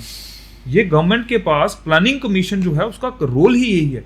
आपके पास ये प्लानिंग होनी चाहिए कि आपके पास कितनी आपके पास वैकेंसीज हैं, उसके हिसाब से आपकी इनटेक कैपेसिटीज होनी चाहिए किसी भी डिपार्टमेंट में। आपके पास कितने डॉक्टर्स होने चाहिए, कितने एग्रीकल्चर टेक्नोक्रेट्स होने चाहिए, कितने आपके पास पीएचई और इसके इलेक्ट्रिसिटी के इंजीनियर्स होने चाहिए। अच्छा, वो कितने पढ़ाई करेंगे, उसके बाद जब वो पढ़ाई करके आएंगे तो कितने लोगों को, कितने % लोगों को आप जो है वो डिपार्टमेंट में इंटैक्ट कर सकते हैं थ्रू पब्लिक सर्विस कमीशन और जेकेएसएसबी। ये काम है प्लानिंग कमीशन का, जो प्लानिंग करती है बॉडी, नीति आयोग कह लीजिए, प्लानिंग कमीशन, ये काम है। बट अनफॉर्चुनेटली सरकार जो है समय समय पे अपनी नैतिक जिम्मेवारियों से मुंह फेरती आई है, और उससे होता क्या है, देश का सबसे बड़ा नुकसान ये हो रहा है कि आज से 5 साल पहले जो इंसान 25 साल का था, आज वो 30 साल का हो गया, और आने वाले 5 सालों के बाद वो 35 साल का हो जाएगा। लेकिन एक पॉलिसी को ही रिवाइज करने में अगर आपको 20 साल लग गए तो वो 25 साल का इंसान हो गया 45 साल का। अब आप मुझे बताइए, उस सारे सर्कल में सबसे ज्यादा नुकसान किसका हुआ? उसकी फैमिली, उसकी जिंदगी, उसकी लाइफ, और इसका डायरेक्ट इंपैक्ट जो है वो हमारे कल्चर पे।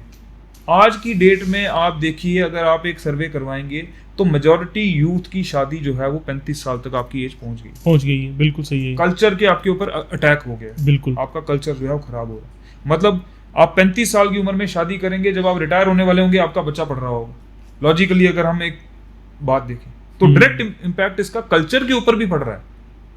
और ये सारी प्लानिंग जो है ये सरकार को करनी है, लेकिन अनफॉर्चुनेटली वो सरकार जो 5 करोड़ के कॉन्वॉयज में घूमती है, जिनको सरकारी बंगलो मिले हुए हैं, वो रो रही है लोगों के आगे कि मेरे हाथ में कुछ नहीं है, और जो है वो करके राजी नहीं, और जो है वो आप कर नहीं रहे। बिल्कुल। इन सब के बीच में अगर किसी का नुकसान हो रहा है, मैं आपको बता रहा हूं, अगर इन छोटी छोटी बातों को सोचें, इन पूरे सिनारियो में अगर नुकसान हो रहा है तो सिर्फ और सिर्फ नौजवान पीढ़ी का हो रहा है। माँ बाप की पेंशनों पे लोग जी रहे हैं सर। नहीं देवांश, नौजवान पीढ़ी का दौर है, मेरे को दिख रहा है सामने देश का भी नुकसान होते हुए। नौजवान पीढ़ी जिस देश की खत्म हो जाए तो वो तो देश खत्म हो गया। और वैसे भी हम देख रहे हैं मोबाइल्स के चक्कर में वैसे ही बिल्कुल, ये जनरेशन की मोबाइल efficiency खत्म हो गई है। सबसे बड़ी बीमारी तो मोबाइल लगाई इन्होंने, और फ्री दूसरी ऑफ कॉस्ट इंटरनेट। जब काम नहीं दोगे तो फिर तो अच्छा, फिर उसके बाद उसका दिमाग जब वो डिप्रेशन में जाएगा वो नशे की तरफ बढ़ेगा, वो उल्टे सीधे कामों की तरफ। मैं कह रहा हूँ डायरेक्टली आपका कल्चर जो है वो खराब हो अच्छा देवांश, एक चीज़ पूछनी थी मेरे को, जहन में एक सवाल आ रहा है कि अगर हम बात करें हर एक डिग्री की बात करें या उसके बाद के करियर की बात करें, उसके दो रास्ते होते हैं, तीन रास्ते होते हैं। एक रास्ता होता है सरकारी नौकरी, बिल्कुल, एक रास्ता होता है प्राइवेट नौकरी, बिल्कुल, तीसरा रास्ता होता है कि आप सेल्फ एम्प्लॉयमेंट करें, यस, राइट। हमने बात की सरकारी नौकरी की। बिल्कुल। In terms of private employment, private sector, agri as an technocrat, agricultural technocrat, इसमें क्या स्कोप है? इसमें स्कोप ये है हम कि प्राइवेट इंडस्ट्रीज जो हैं, जो भी पेस्टिसाइड, इंसेक्टिसाइड, फर्टिलाइजर्स या ये इंडस्ट्रीज, उसके बाद और चीज़ें, वैल्यू एडिड प्रोडक्ट्स जो होते हैं, इन सारी चीज़ों में प्राइवेट इंडस्ट्री में ये स्कोप है। बट जम्मू कश्मीर के अगर हम हिसाब से देखा जाए तो अभी यहाँ पर प्राइवेट इंडस्ट्रीज इतनी ज़्यादा नहीं है। हमारे लोगों को जो है वो काम करने के लिए बाहर जाना पड़ता है। उसके बाद वेजेस जो है वो सबसे इंपॉर्टेंट एक क्राइटेरिया आ जाता है। लोग सरकारी नौकरी की तरफ इसलिए भी जाते हैं क्योंकि प्राइवेट में जो है वो वेजेस डिफाइंड नहीं है। इतनी ज़्यादा वेजेस जो है जम्मू कश्मीर में खास करके आपको देखने को नहीं मिलेगी। तीसरा आता है एंटरप्रेन्योरशिप डेवलपमेंट, इनोवेशन या अपना कोई कामकाज करना। बिल्कुल। मुझे बताइए कितनी ऐसी इनोवेशंस होती हैं, एंटरप्रेन्योरशिप्स होती हैं। अगर आप 100 एंटरप्रेन्योरशिप डेवलपमेंट करते हैं, 100 आप जो वेंचर्स अगर करते हैं, तो उसमें से सक्सेसफुल मॉडल्स कितने हैं? अगर आप पूरे हिंदुस्तान में उसका एक सर्वे कराइए तो आपको पता चलेगा कि 90% जो है या 95% आपके फेलियर्स हैं। अब मुझे बताइए कि एक बाप ने कर्जा लिया अपने बच्चे को पढ़ाने के लिए, फिर वो बच्चा पढ़ा, अब वो बच्चा भी कर्ज उठाएगा बैंक से, उसको कर्ज दिया जाएगा, लोन दिया जाएगा ना एंटरप्रेन्योरशिप डेवलपमेंट के लिए कि आप अपना कुछ कामकाज करो, ये मैं आपको लोन दे रहा हूँ। अल्टीमेटली उसको वो रीपे करना है। अगर उसका वो वेंचर खत्म, क्योंकि सरकार के पास आज की डेट में खरीदने का कोई प्लान नहीं है, किसान की फसल नहीं खरीद सकते, तो आपका प्रोडक्ट जो है वो कैसे खरीदेंगे या शुरू में आपको वो कैसे सपोर्ट करेंगे? तो अल्टीमेटली अगर वो फेल हो जाता है तो वो उसी टाइम पे वो मॉडल फेल हो गया। सरकार करती है ना क्लेम कि हमने ऑनलाइन मंडियां खोल दी हैं, जेम पोर्टल खोल दिए है। मैं एग्रीकल्चर की खास करके बात करूंगा। अगर आप ये बात कर रहे हैं कि मंडियां खोल दी हैं, तो आज की डेट में भी अगर आप लोकल मंडी में जाओगे, 1 रुपए 2 रुपए क्रॉप भी आपको कई बार आलू देखने को मिलता है। ठीक है ना, आपको कोई ऐसी क्रॉप कई बार ऐसी होती है जो आपको 5 रुपए 10 रुपए भी मिल, इसमें भी जो फायदा है वो मिडल मैन ले जाता है, जिनके कोल्ड स्टोर के गोडाउन है बड़े। अभी हमने सेब के, एप्पल्स के बारे में भी सुना, तो काफी यही चीज उसमें डिस्कस हो रही थी कि बिल्कुल 80 रुपए का बाजार किलो बिक रहा है और पेटी 80 रुपए की मंडी में बिक रही है। एक महीने मतलब मोर देन ए मंथ हो गया सर, आज भी जो है हमारा रोड जो है वो खुल नहीं पाया, ये पूरा हाईवे। इसकी वजह से जो कश्मीर में इस बार क्रॉप अच्छी हुई थी एप्पल की, लेकिन वहां पर क्रॉप सड़ गई, खराब हो गई, रेट बिल्कुल गिर गया। तो क्या ये हमारी इकोनॉमी को नुकसान नहीं है? अल्टीमेटली नुकसान में तो यहाँ किसान रहेगा या नौजवान रहेगा। सरकार को पॉलिसी, सरकार, अच्छा मुआवजा जो है वो भी मुझे लगता है कि लोगों को पूरी तरह से नहीं मिल पाता जो उनका नुकसान होता है। अगर आप जो हमारा पैकेज जो डिफाइंड हुआ है अभी, जो हमारी आपदा आई थी जम्मू कश्मीर में, अगर आप देखें, अगर उसको डिवाइड करेंगे आप हाउस होल्ड के हिसाब से, तो 4,000 रुपये एक घर को मिलता है। लोगों के पूरे पूरे घर तबाह हो गए, लोगों के कपड़े, बिस्तर, सब कुछ, एवरीथिंग, पूरी जिंदगी लगा के जिस इंसान ने मकान बनाया था सब तहस नहस हो गया। और आपको पता है इसका जिम्मेवार कौन है? मैं आपके इसमें बताना चाहता हूँ। बिल्कुल। तवी का जो प्रोजेक्ट था, इसके ऊपर एक पोर्तुगीज की कंपनी थी, उसने इसका मॉर्फोलॉजिकल सर्वे किया हुआ था 2019 में। ये डेली एक्सेलसियर पे छपा हुआ है आर्टिकल, अगर कुछ मुझे याद है, मैंने ये पढ़ा था, कटिंग रखी। 2019 में इसका सर्वे किया गया मॉर्फोलॉजी का कि किस तरीके से तवी की एम्बैंकमेंट्स को स्ट्रॉन्ग किया जाए ताकि जो फ्लड प्रोन एरियाज हैं साइड में उनको बचाया जाए। 6 साल से वो फाइल कभी यहाँ से वहां घूमती है, कभी वहां से वहां घूमती है, उसके ऊपर कोई काम नहीं हुआ 6 साल से। मतलब इस पे काम हुआ लेकिन एग्जीक्यूशन नहीं हुआ। मॉर्फोलॉजिकल सर्वे करवा दिया, बाहर की पोर्तुगल कंपनी थी, उसने कर दिया, उसने अपनी रिपोर्ट जो है वो सबमिशन कर दी। अब आपका काम कहाँ आता था? डिपार्टमेंट्स का, कंसर्न डिपार्टमेंट्स का। वो फाइल बोलते कभी कि वो करेंगे, वो कहते कि ये करेंगे, वो घूमती रही। और ये फ्लड जोन एरिया, अब तो जो उन्होंने वो बांध बनाए हुए थे, जो क्या बोलते उसको, एम्बार्कमेंट्स बनाई हुई थी, जो वो तो मैं देख रहा हूँ, उसके तो जो फ्लड्स में हालत हुई है, जो देखिए, और दोबारा गलती से पानी आ गया यहाँ, तो ये तो पानी तो ये जितना डुबा देगा सारे को। ये जो तवी के आसपास का एरिया है, अगर ये तवी का लेवल, अगर ये इसका कोई कोर कंक्रीट प्लान नहीं बनाएंगे, ये पानी अपना रास्ता, दोबारा पानी आएगा, 10 साल बाद आए, आज 11 साल बाद पानी आया 2014 के बाद 2025 में, फिर आएगा, ये फिर नुकसान करेगा। लेकिन जो आपने प्लान्स बनाए हैं, आप तो 10-10 साल तक उन प्लान्स को एग्जीक्यूट ही नहीं करते, तो लोगों के मसले, अच्छा लोगों की क्रॉप खराब हो गई। तो इसके लिए मुझे लगता है हम हमेशा पॉलिटिशियंस को ब्लेम करते हैं, ये भी गलत है कहीं ना कहीं। जो नीचे लेवल ब्यूरोक्रेसी लेवल उसका भी हालत वैसी है। देखिए, अगर ब्यूरोक्रेसी इतनी जबरदस्त होती हिंदुस्तान की, तो फिर पॉलिटिकल सिस्टम की जरूरत क्या थी? आप बड़े बड़े इंफ्रास्ट्रक्चर बना देंगे, एक बहुत बड़ी बिल्डिंग बना देंगे, उसके अंदर आप 10 लोगों को लगे, लेकिन एक स्ट्रॉन्ग एडमिनिस्ट्रेटर जब तक उसके पास नहीं होगा, वो बिल्डिंग जो है वो खंडर बन जाएगी। ये आपने अपने हॉस्पिटल्स में देखा होगा। अगर कोई स्ट्रॉन्ग एडमिनिस्ट्रेटर होता, कोई स्ट्रॉन्ग मिनिस्टर होता है, तो वो उनको डंडा चलाता है और सारा सिस्टम सही रहता है। ये इंसान की फितरत है, और खास करके हिंदुस्तान की फितरत है कि हम अपने आप, जब तक हमें डंडा नहीं पड़े, हम काम नहीं करते। वैसे ही जब तक एक एडमिनिस्ट्रेटर जो नहीं है, इसीलिए पॉलिटिकल सिस्टम बनाया गया और उसको सौंपा गया डेमोक्रेसी को, कि इलेक्टेड पर्पज से आए, सिलेक्टेड से ना आए। क्योंकि जो सिलेक्टेड वाले हैं ब्यूरोक्रेट, उनको कोई फर्क नहीं पड़ता, उनको पता है हमारी सैलरी इंटैक्ट है, अकाउंटेबिलिटी नहीं है ना। उनकी कोई पॉलिटिशियन की 5 साल, फिर 5 साल के बाद accountability उसको लोगों के बीच में जाना है, उसको उसको फेस करना है लोगों को, इसलिए उसको ये डर रहता है। लेकिन अब जो है, अब भी आसान तरीका ढूंढा जा रहा है फ्रीबीज का, कि एक बार आप फ्रीबीज दे दो, उसमें भी आपकी अकाउंटेबिलिटी खत्म हो जाती है, कि भाई आपने एक बार कुछ फ्री में दे दिया तो। लेकिन इन सब के बीच में नुकसान पूरे देश का, क्योंकि नौजवान आपका जो है वो खत्म हो जाएगा, आपका कल्चर खत्म हो चलिए जाएगा। वापस से हम एग्रीकल्चर वाले उसमें टॉपिक पे आते हैं। अब मेरा जो नेक्स्ट रहेगा, एग्रीकल्चर को लेके हम कई सारा स्कैम्स वगैरह भी सुनते हैं, इरेगुलरिटीज जैसे हम बात कर रहे थे ऑपरेशंस के अंदर, इसके एग्जीक्यूशन, तो वो भी बड़े ज़्यादा स्कीम्स को लेके आती है। बिल्कुल। उसमें कुछ सॉइल हेल्थ कार्ड को लेके भी हमने कुछ सुना, तो उसके बारे में अगर थोड़ा सा। मैं आपको, सॉइल हेल्थ कार्ड एक स्कीम गवर्नमेंट की तरफ से लाई गई, और उसको आपको इम्प्लीमेंट करवाना है बेसिक किसान लेवल तक। हर किसान का आपके पास सॉइल हेल्थ कार्ड होना चाहिए। उसके लिए आपके पास सॉइल टेस्टिंग लेबोरेटरीज होनी चाहिए, क्योंकि टेस्टिंग तो वही होगी। कितनी सॉइल टेस्टिंग हमारी स्टेट में डेवलप हुई, अर्स्टवाइल स्टेट में, जम्मू कश्मीर में, कितनी किसानों की सॉइल टेस्टिंग की गई, कितने किसानों के पास सॉइल हेल्थ कार्ड हैं, सॉइल टेस्टिंग जो वो रिपोर्ट्स हैं वो उनके पास नहीं है। आप उनको प्रैक्टिकल, आप एक सर्वे करवाइए, आपको पता चलेगा। ये डाटा तो सर्वे से आएगा ना, किसानों के पास नहीं है, किसान को पता ही नहीं है। और उस सॉइल हेल्थ कार्ड के हिसाब से कितना फर्टिलाइजर डालना है, कितनी रिकमेंडेशंस है, वो कहाँ पर है? तो ये जो एग्जीक्यूशन की ये था, ये रिस्पॉन्सिबिलिटी हमारी स्टेट गवर्नमेंट की है। ये रिस्पॉन्सिबिलिटी है एग्रीकल्चर प्रोडक्शन डिपार्टमेंट की। हाँ। और ड्यू टू, क्योंकि उनके पास मैन पावर ही नहीं है, एक इंसान के पास 6 पोस्टों के चार्ज हैं। मतलब फिर दोबारा बात वहीं पे आ जाती है। बात वहीं पर आ जाती है कि आप ब्रिज को फिल ही नहीं करना चाहते, आप यंग एनर्जी को चैनलाइज करना ही नहीं चाहते, यूज ही नहीं करना चाहते, तो आप किसान तक पहुंचेंगे कैसे? एक इंसान जिसके पास 6 चार्ज हैं, वो डोडा का भी देख रहा है, वो जम्मू का भी देख रहा है। अब प्रैक्टिकली वो डोडा और जम्मू को कागजों में तो देख रहा है, लेकिन वो डोडा और जम्मू को प्रैक्टिकली कैसे देखेगा? तो ये सबसे बड़ा चैलेंज जो है वो गवर्नमेंट के सामने है। और लेकिन ये सारी चीजें ये ठीक हो सकती हैं, लेकिन चंद लोग, कुछ ऐसे लोग होते हैं हर जगह पे, कुछ ऐसे सेल्फिश लोग होते हैं जो अपने सिर्फ क्या कहते हैं, पर्सनल इंटरेस्ट के लिए, वेस्टेड इंटरेस्ट के लिए जो है वो कोई भी डेवलपमेंट काम होने नहीं देना चाहते। लेकिन अफसोस की बात है कि सरकारों को तो ये बात समझ में आनी चाहिए। जब सरकारें भी उनके हिसाब से चलने लगेंगी, तो मुझे लगता है कि ये बर्बादी के अलावा जो है हमें कुछ और देखने को नहीं मिलेगा। ये दिव्यांश, क्या इसके एग्रीकल्चर सेक्टर में करप्शन भी होती है? देखिए, करप्शन हर सेगमेंट में है। ये भी एक टाइप की करप्शन है जो मैं आपको बता रहा हूँ। रिक्रूटमेंट डिले करवाना भी करप्शन है। क्यों डिले हो रही है, क्या चीज इन्वॉल्व है, कुछ तो हो रहा है ना।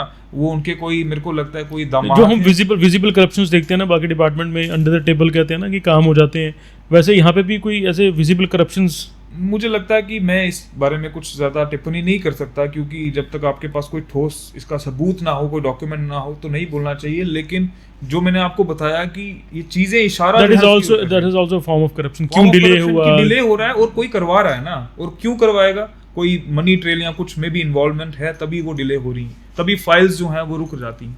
फाइल रोकना भी बहुत बड़ी करप्शन है। क्या किसानों तक जो सब्सिडीज पहुंचती हैं वो आज के टाइम पे सही पहुंच रही है? नहीं, जब से डीबीटी आया है, डायरेक्ट बेनिफिट ट्रांसफर, मुझे नहीं लगता कि अब जो है वो मिडिल सिस्टम जो है वो खत्म हो गया है। इसके लिए हम ये कहते हैं कि ये बहुत अच्छा स्टेप जो है वो सरकार का था, कि जिसमें डायरेक्टली जो है वो कोई भी अगर सब्सिडी है या कोई भी अमाउंट है वो किसान के खाते में जाता है। अब इसमें तो कोई कम से कम करप्शन जो है वो नहीं हो सकती, इसमें कोई दो राय नहीं। और अगर हम बात करें फ्यूचर एग्रीटेक को लेके, एग्री के फ्यूचर को लेके, किस तरह से देखते हैं आप इसको आने वाले समय में? देखिए, आने वाले जो समय है वो site specific precision agriculture, nano technology, drones के थ्रू जो है एग्रीकल्चर के जो ऑपरेशंस हैं वो अब ड्रोन्स के थ्रू। हाँ, हम देखते हैं इसको आजकल सोशल मीडिया में रील्स जब चलती हैं तो उसमें ये दिखती भी हैं कई बार हमें। तो क्योंकि उसमें आपको एक तो क्या है कि बहुत ज़्यादा लार्ज एरिया है, उसको आपको ऑपरेशंस में टाइम कंज्यूमिंग ऑपरेशंस हैं, तो आप एक तो टाइम को वो कर रहे हैं, दूसरा आपको इतने सारे एरिया को कवर करना है, तो तीसरा आपको प्रिसीजन चाहिए, उसमें एक्यूरेसी चाहिए। और वैसे भी जैसे आजकल लेबर इंटेंसिव वर्क जो है उसमें लेबर का मिलना मुश्किल हो जाता है, तो शायद टेक्नोलॉजी जैसे आप ड्रोन की बात कर रहे हैं उससे बड़ा बेनिफिट मिलेगा। टेक्नोलॉजी ड्रिवन एग्रीकल्चर है, और सबसे इंपॉर्टेंट चीज़ रहेगी कि जो प्रोड्यूस किसान कर रहा है उस प्रोड्यूस की उसको जब तक कीमत सही नहीं मिलेगी तो ये जितनी भी टेक्नोलॉजी है मुझे लगता है कि उसका कोई फ़ायदा नहीं रह जाता, क्योंकि जितनी वो इनपुट कॉस्ट खर्च कर रहा है किसान, उतना उसको अगर आउटपुट नहीं मिलेगा, उतना उसको प्रोड्यूस का पैसा नहीं मिलेगा। तो मुझे लगता है कि, और इसके लिए बड़ी टेक्नोलॉजीज, इंटीग्रेटेड फार्मिंग सिस्टम जो है वो लाया गया कि अगर आपके पास लैंड होल्डिंग कम है तो उस लैंड के अंदर आपका मिनिमम जो लैंड है, जो आपकी होल्डिंग है, उसके अंदर आप किस तरीके से हर एक चीज़ को जो है वो ऐड ऑन कर सकते हैं। एक सिंगल क्रॉप के अलावा उसमें पोल्ट्री या फिर फिशरी या फिर कुछ हॉर्टिकल्चर क्रॉप्स या फिर कुछ उसमें अपना ही वो जो ये है पोल्ट्री रख के, या फिर अपना जो डेयरी है, ऑर्गेनिक फार्मिंग की आजकल बड़ी बात चलती है, पंचगव्य की बात हो रही है। तो ये चीज़ें जो है मतलब इसमें इनपुट कॉस्ट भी आपकी कम हो जाती है, क्योंकि वही आपने जो एनिमल्स रखे हैं उनका जो वेस्ट है उसका आप खाद बना के तो उसको आप यूज़ कर रहे हैं अपनी ही फील्ड में, क्रॉप्स की as a source of nutrient, ठीक है। तो ये सारी चीज़ें जो हैं ये नई टेक्नोलॉजी है, और इसको जब आप इम्प्लीमेंट करवाने में कामयाब रहेंगे तो किसान को जो है वो थोड़ा सा रिलीफ मिलेगा, क्योंकि किसान आज भी टिपिकल वही राइस वीट सिस्टम पे चल रहा है। आज तो वेजिटेबल्स जो हैं आज हाईटेक, मतलब इतनी जो क्या कहते हैं उसको, एक्सोटिक वेजिटेबल्स, वो आजकल टेक्नोलॉजी चलती है ना, हाइड्रोफोबिक और एरोफोबिक, हाइड्रोपोनिक्स है ना, सॉइललेस कल्चर, एग्जैक्टली, ठीक है ना। तो ये टेक्नोलॉजीज हैं। आप बिल्कुल आजकल आपने देखा होगा कि आप घरों के ऊपर भी अपने जो है छोटा सा एक मॉडल टाइप वो तैयार कर सकते हैं। तो ये मॉडर्न एग्रीकल्चर है। और एक्सोटिक वेजिटेबल्स हैं, एक्सोटिक फ्रूट्स हैं, उनको किस तरीके से एक ऑर्चर्ड तैयार करके देना है अपने किसान को, उसमें हमारा क्या रोल रहता है, हम उसको किस तरीके से हेल्प कर सकते हैं, फिर उसका प्रोड्यूस जो है उसको उतना पैसा मिलना चाहिए, उसका लिंक चेन एक जो है वो बन जाए, मार्केट के साथ चेन उसकी हो, उसको उतना पैसा मिले।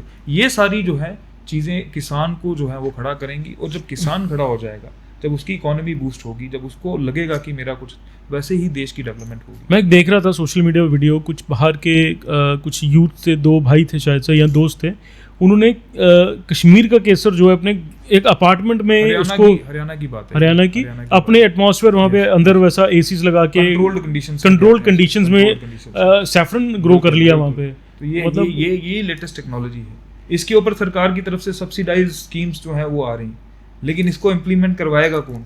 फिर वही बात आ जाती है, बात वहीं पर आएगी कि ये सारी स्कीम्स जो हैं कंट्रोल्ड एनवायरनमेंट में, सब्सिडीज, ये सब सरकार की तरफ से अवेलेबल, जिस यंग एनर्जी की जरूरत है वो मिसिंग, लेकिन उसको जो ब्रिज को फिल कौन करेगा? वो करेगा नौजवान टेक्नोक्रेट। लेकिन जब तक उसको अपॉर्चुनिटी नहीं मिलेगी तो ये प्रैक्टिकल लेवल पे ये फिजिबल नहीं है और ये पॉसिबल नहीं हो पाएगा। अच्छा, एक चीज़ मैं पूछना चाहूँगा जो मेरे को बड़ी देर से सवाल था, शायद आप उसका जवाब दे पाएँ। हम फार्म लॉज के बारे में बात करेंगे जो बाद में रिपील कर लिए गए गवर्नमेंट द्वारा, 3 फार्म लॉज थे, उसको लेके बड़े आंदोलन हुए। यू आर ए टेक्नोक्रेट और एग्रीकल्चरिस्ट हो, आप इसी सेक्टर में हो, आप किस व्यू से देखते थे उन लॉज को? देखिए, फार्म लॉज के बारे में जितनी मुझे नॉलेज थी, मुझे लगा कि कुछ उसमें चीज़ें ऐसी थी जो फार्मर के बेनिफिट की थी, कुछ चीज़ें ऐसी थी उसमें जिनको रिवीजन करने की ज़रूरत थी, और वही वो डिमांड थी। बट कई बार एजुटेशन को जो है वो अलग मूवमेंट भी दे दी जाती है, जिसकी वजह से क्लैश जो है वो कुछ और हो जाता है। लेकिन अगर वो डायलॉग के थ्रू सॉर्ट होता तो मुझे लगता है हो सकता था। गवर्नमेंट को भी थोड़ा सा रिजिडनेस ना शो करके टेबल टॉक्स के ऊपर जाना चाहिए था, और किसानों को भी एक तरीके से, खैर अब वो मुझे लगता है कि अंडर ड्यू कंसिडरेशन है, तो उस पर बात करना मुझे नहीं लगता। लेकिन कुछ चीज़ें किसानों की भी ठीक थी और कुछ चीज़ें जो है वो गवर्नमेंट की तरफ से भी। उसमें एक चीज़ थी जो मैंने सुनी थी कि जैसे बड़ी बड़ी कंपनीज हैं, सपोज अगर कोई चिप्स बनाता है तो सीधा फार्मर से कांटेक्ट करके तो उसकी क्रॉप का एक प्राइस डिसाइड करके तो वो पहले से ही हो जाएगी। क्योंकि हम जो देखते हैं ना कि मंडियों में मिडिल मैन आ जाते हैं, फिर वो क्रॉप की जो वैल्यू है कम मिल जाती है। जैसे हम सेब की बात कर रहे थे, बाकियों की, क्या आपको लगता है कि उस चीज़ से वो रिजॉल्व हो सकता था? कंपनी भी कई बार मोनोपोली अपनी क्रिएट कर सकती है। अब शुरू में वो, अब वही है कि जब कंपनी एक उसमें इन्वॉल्व हो गई तो वो भी तो अपना प्रॉफिट देखने की बात करें। अब आड़ती के पास क्या है, जो मंडीज में आड़ती होते हैं, जब वो प्रोड्यूस लेते हैं तो किसान का उनके साथ एक लेन देन सिस्टम होता है घरेलू। हो सकता है उसने उससे कुछ उधार भी ले रखा हो, उसकी क्रॉप प्रोड्यूस से ज्यादा अगले सीजन की क्रॉप के लिए भी पैसा उसने लेके रखा हो। तो ये एक फैक्टर भी, ये बड़ा छोटा सा इमोशनल कनेक्शन है। इसके लिए सुषमा स्वराज जी ने एक बार पार्लियामेंट में इसके लिए उन्होंने, इसके फेवर में उन्होंने ये बोला था, जब गवर्नमेंट जो है वो कांग्रेस की गवर्नमेंट थी, तो उसमें उन्होंने इसके फेवर के लिए कहा था कि वो जो उनका कनेक्शन है आड़ती के साथ, वो बड़ा ज़्यादा उनका एक पर्सनल उसमें वो इन्वॉल्वमेंट रहती है। लेकिन वही कनेक्शन कंपनी के साथ जो है वो डेवलपमेंट नहीं हो सकता, क्योंकि कंपनी का काम जो है वो बड़ा ऑर्गेनाइज तरीके से रहेगा। कंपनी का रेट फिक्स्ड है, कंपनी का सिस्टम है, थ्रू प्रॉपर उनका जो है वो जितना भी जो मनी उनका होगा वो सारे थ्रू प्रॉपर चैनल होगा। तो ये भी एक कनेक्शन जो है इशू निकल के आ रहा था कि आड़ती के साथ जो कनेक्शन है किसान का, वो बड़ा उससे आगे का रहता है। कई बार उसके घर पे शादी है तो वो उससे कर्ज ले लेता है, क्रॉप जो है उसकी अगले सीजन की क्रॉप जो है वो उसके उस पे गिरवी रख के यहाँ इस तरीके की चीजें। तो ये छोटी छोटी चीजें करके जो है वो उसमें कुछ इश्यूज थे, डायलॉग से ये चीजें जो है वो रिजॉल्व हो सकती थी। इसमें कोई बहुत बड़ा कुछ आउट ऑफ द बॉक्स नहीं है। हाँ, एजिटेशन बहुत लंबी हो गई, कुछ एडामेंसी गवर्नमेंट की तरफ से भी रही। तो मुझे लगता है कि ये चीजें थ्रू डायलॉग जो है ये अगर सॉर्ट हो जाएं तो। और मेरे को लगता है कि वो एजिटेशन भी कैसे लगता है आपको भी कि जिस डायरेक्शन में जानी चाहिए थी उसकी जगह वो भी थोड़ी सी डाइवर्जन होती कि जैसे सरकार की एडमेंसी रही, वैसे दूसरी तरफ से भी जो है उसकी जो एक डायरेक्शन थी वो एक गलत तरीके की तरफ जाती गई और उसकी प्रोजेक्शन गलत होती गई, जिसकी वजह से जब दो लोग जो दो ताकतें भिड़ रही होती हैं ना, तो मजे लेने वाले लोग भी उसमें कुछ होते हैं। तो कुछ वो मजे लेने वाले जो तत्व थे जो सरकार के खिलाफ हो सकते हैं या जो किसानों के खिलाफ हो सकते हैं, वो अपने स्पॉटेड एलिमेंट्स ब्लैक शीप्स को बीच में प्लॉट कर देते हैं। वो ब्लैक शीप्स जो हैं वो काम खराब करती है, वो पूरे मूवमेंट को जो है वो खराब कर देती है। वो जो मुद्दा है उसको हो सकता है कहीं और किसी और एंगल पे ले जाए। तो ये चीज़ें चलती रहती हैं। जब मास एजिटेशन होती हैं तो ऐसी ब्लैक शीप्स जो हैं ये आपको देखने को मिल सकती है। टेक्नोलॉजी के बारे में बात कर रहे थे हम, मेरा एक सवाल रहेगा उसमें कि जो रिफॉर्म्स होते हैं, टेक्नोलॉजीज होती हैं, इससे क्या बड़े जो किसान होते हैं वही उन्हीं को फ़ायदा मिल पाता है या छोटे किसान जो होते हैं उनको भी मिल पाता है? मतलब सीमित तो नहीं रह जाता ये, कहीं बड़े बड़े जो किसान होते हैं? बड़े और छोटे का कंसेप्ट नहीं, प्रोग्रेसिव फार्मर का कंसेप्ट है।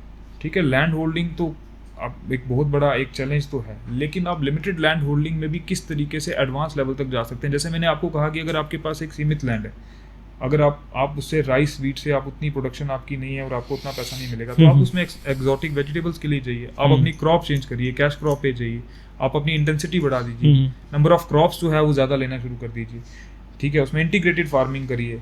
तो ये डिपेंड करता है, और ये टेक्नोलॉजी अल्टीमेटली वही है कि किस तरीके से आपके तक नॉलेज पहुंचाई गई है। ये डिपेंड करता है डिपार्टमेंट आपको किस तरीके से चला रहा है। थोड़ा सपोर्ट तो आपको सरकार को उसको किसान को करना, इसीलिए रीजनल रूरल बैंक्स बनाए गए थे, इसलिए क्रेडिट सोसाइटीज बनाई गई थी, और वो नॉन प्रॉफिट मेकिंग थी कि उनको गवर्नमेंट को उससे कोई प्रॉफिट नहीं चाहिए, सिर्फ और सिर्फ अपनी रूरल इकोनॉमी जो है उसको सस्टेन करने के लिए, किसान को जो है वो खड़ा रखने के लिए उसकी पीठ के पीछे एक सपोर्ट सिस्टम सरकार की तरफ से रहता था। तो ये जितनी भी क्रेडिट एजेंसीज हैं, फंडिंग एजेंसीज हैं, नाबार्ड है, रीजनल रूरल बैंक्स हैं, ये इसीलिए बनाई गई थी कि किसान को आप सपोर्ट करो और लेटेस्ट टेक्नोलॉजी को इम्प्लीमेंट करवाओ।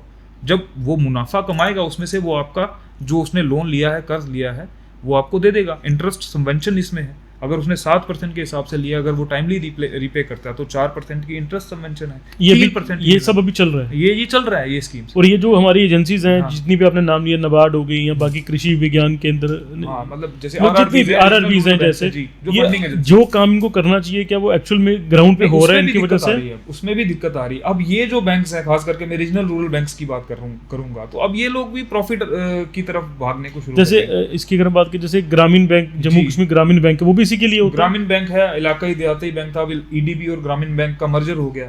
अब वो अगर आप प्रॉफिट अर्निंग की तरफ देखिए, आरआरबीज जो बनाई गई थी वो रूरल इकोनॉमी को सपोर्ट करने के लिए बनाई गई थी, क्रेडिट, रूरल क्रेडिट को फैसिलिटेट करने के लिए बनाई गई थी, किसानों के लिए स्पेशली। लेकिन अगर आप उसमें बेनिफिट ढूंढने की कोशिश करेंगे तो फिर जब आप कमर्शलाइज कर देंगे चीज़ों को, फिर आपका वो सेंटीमेंट खत्म हो जाएगा।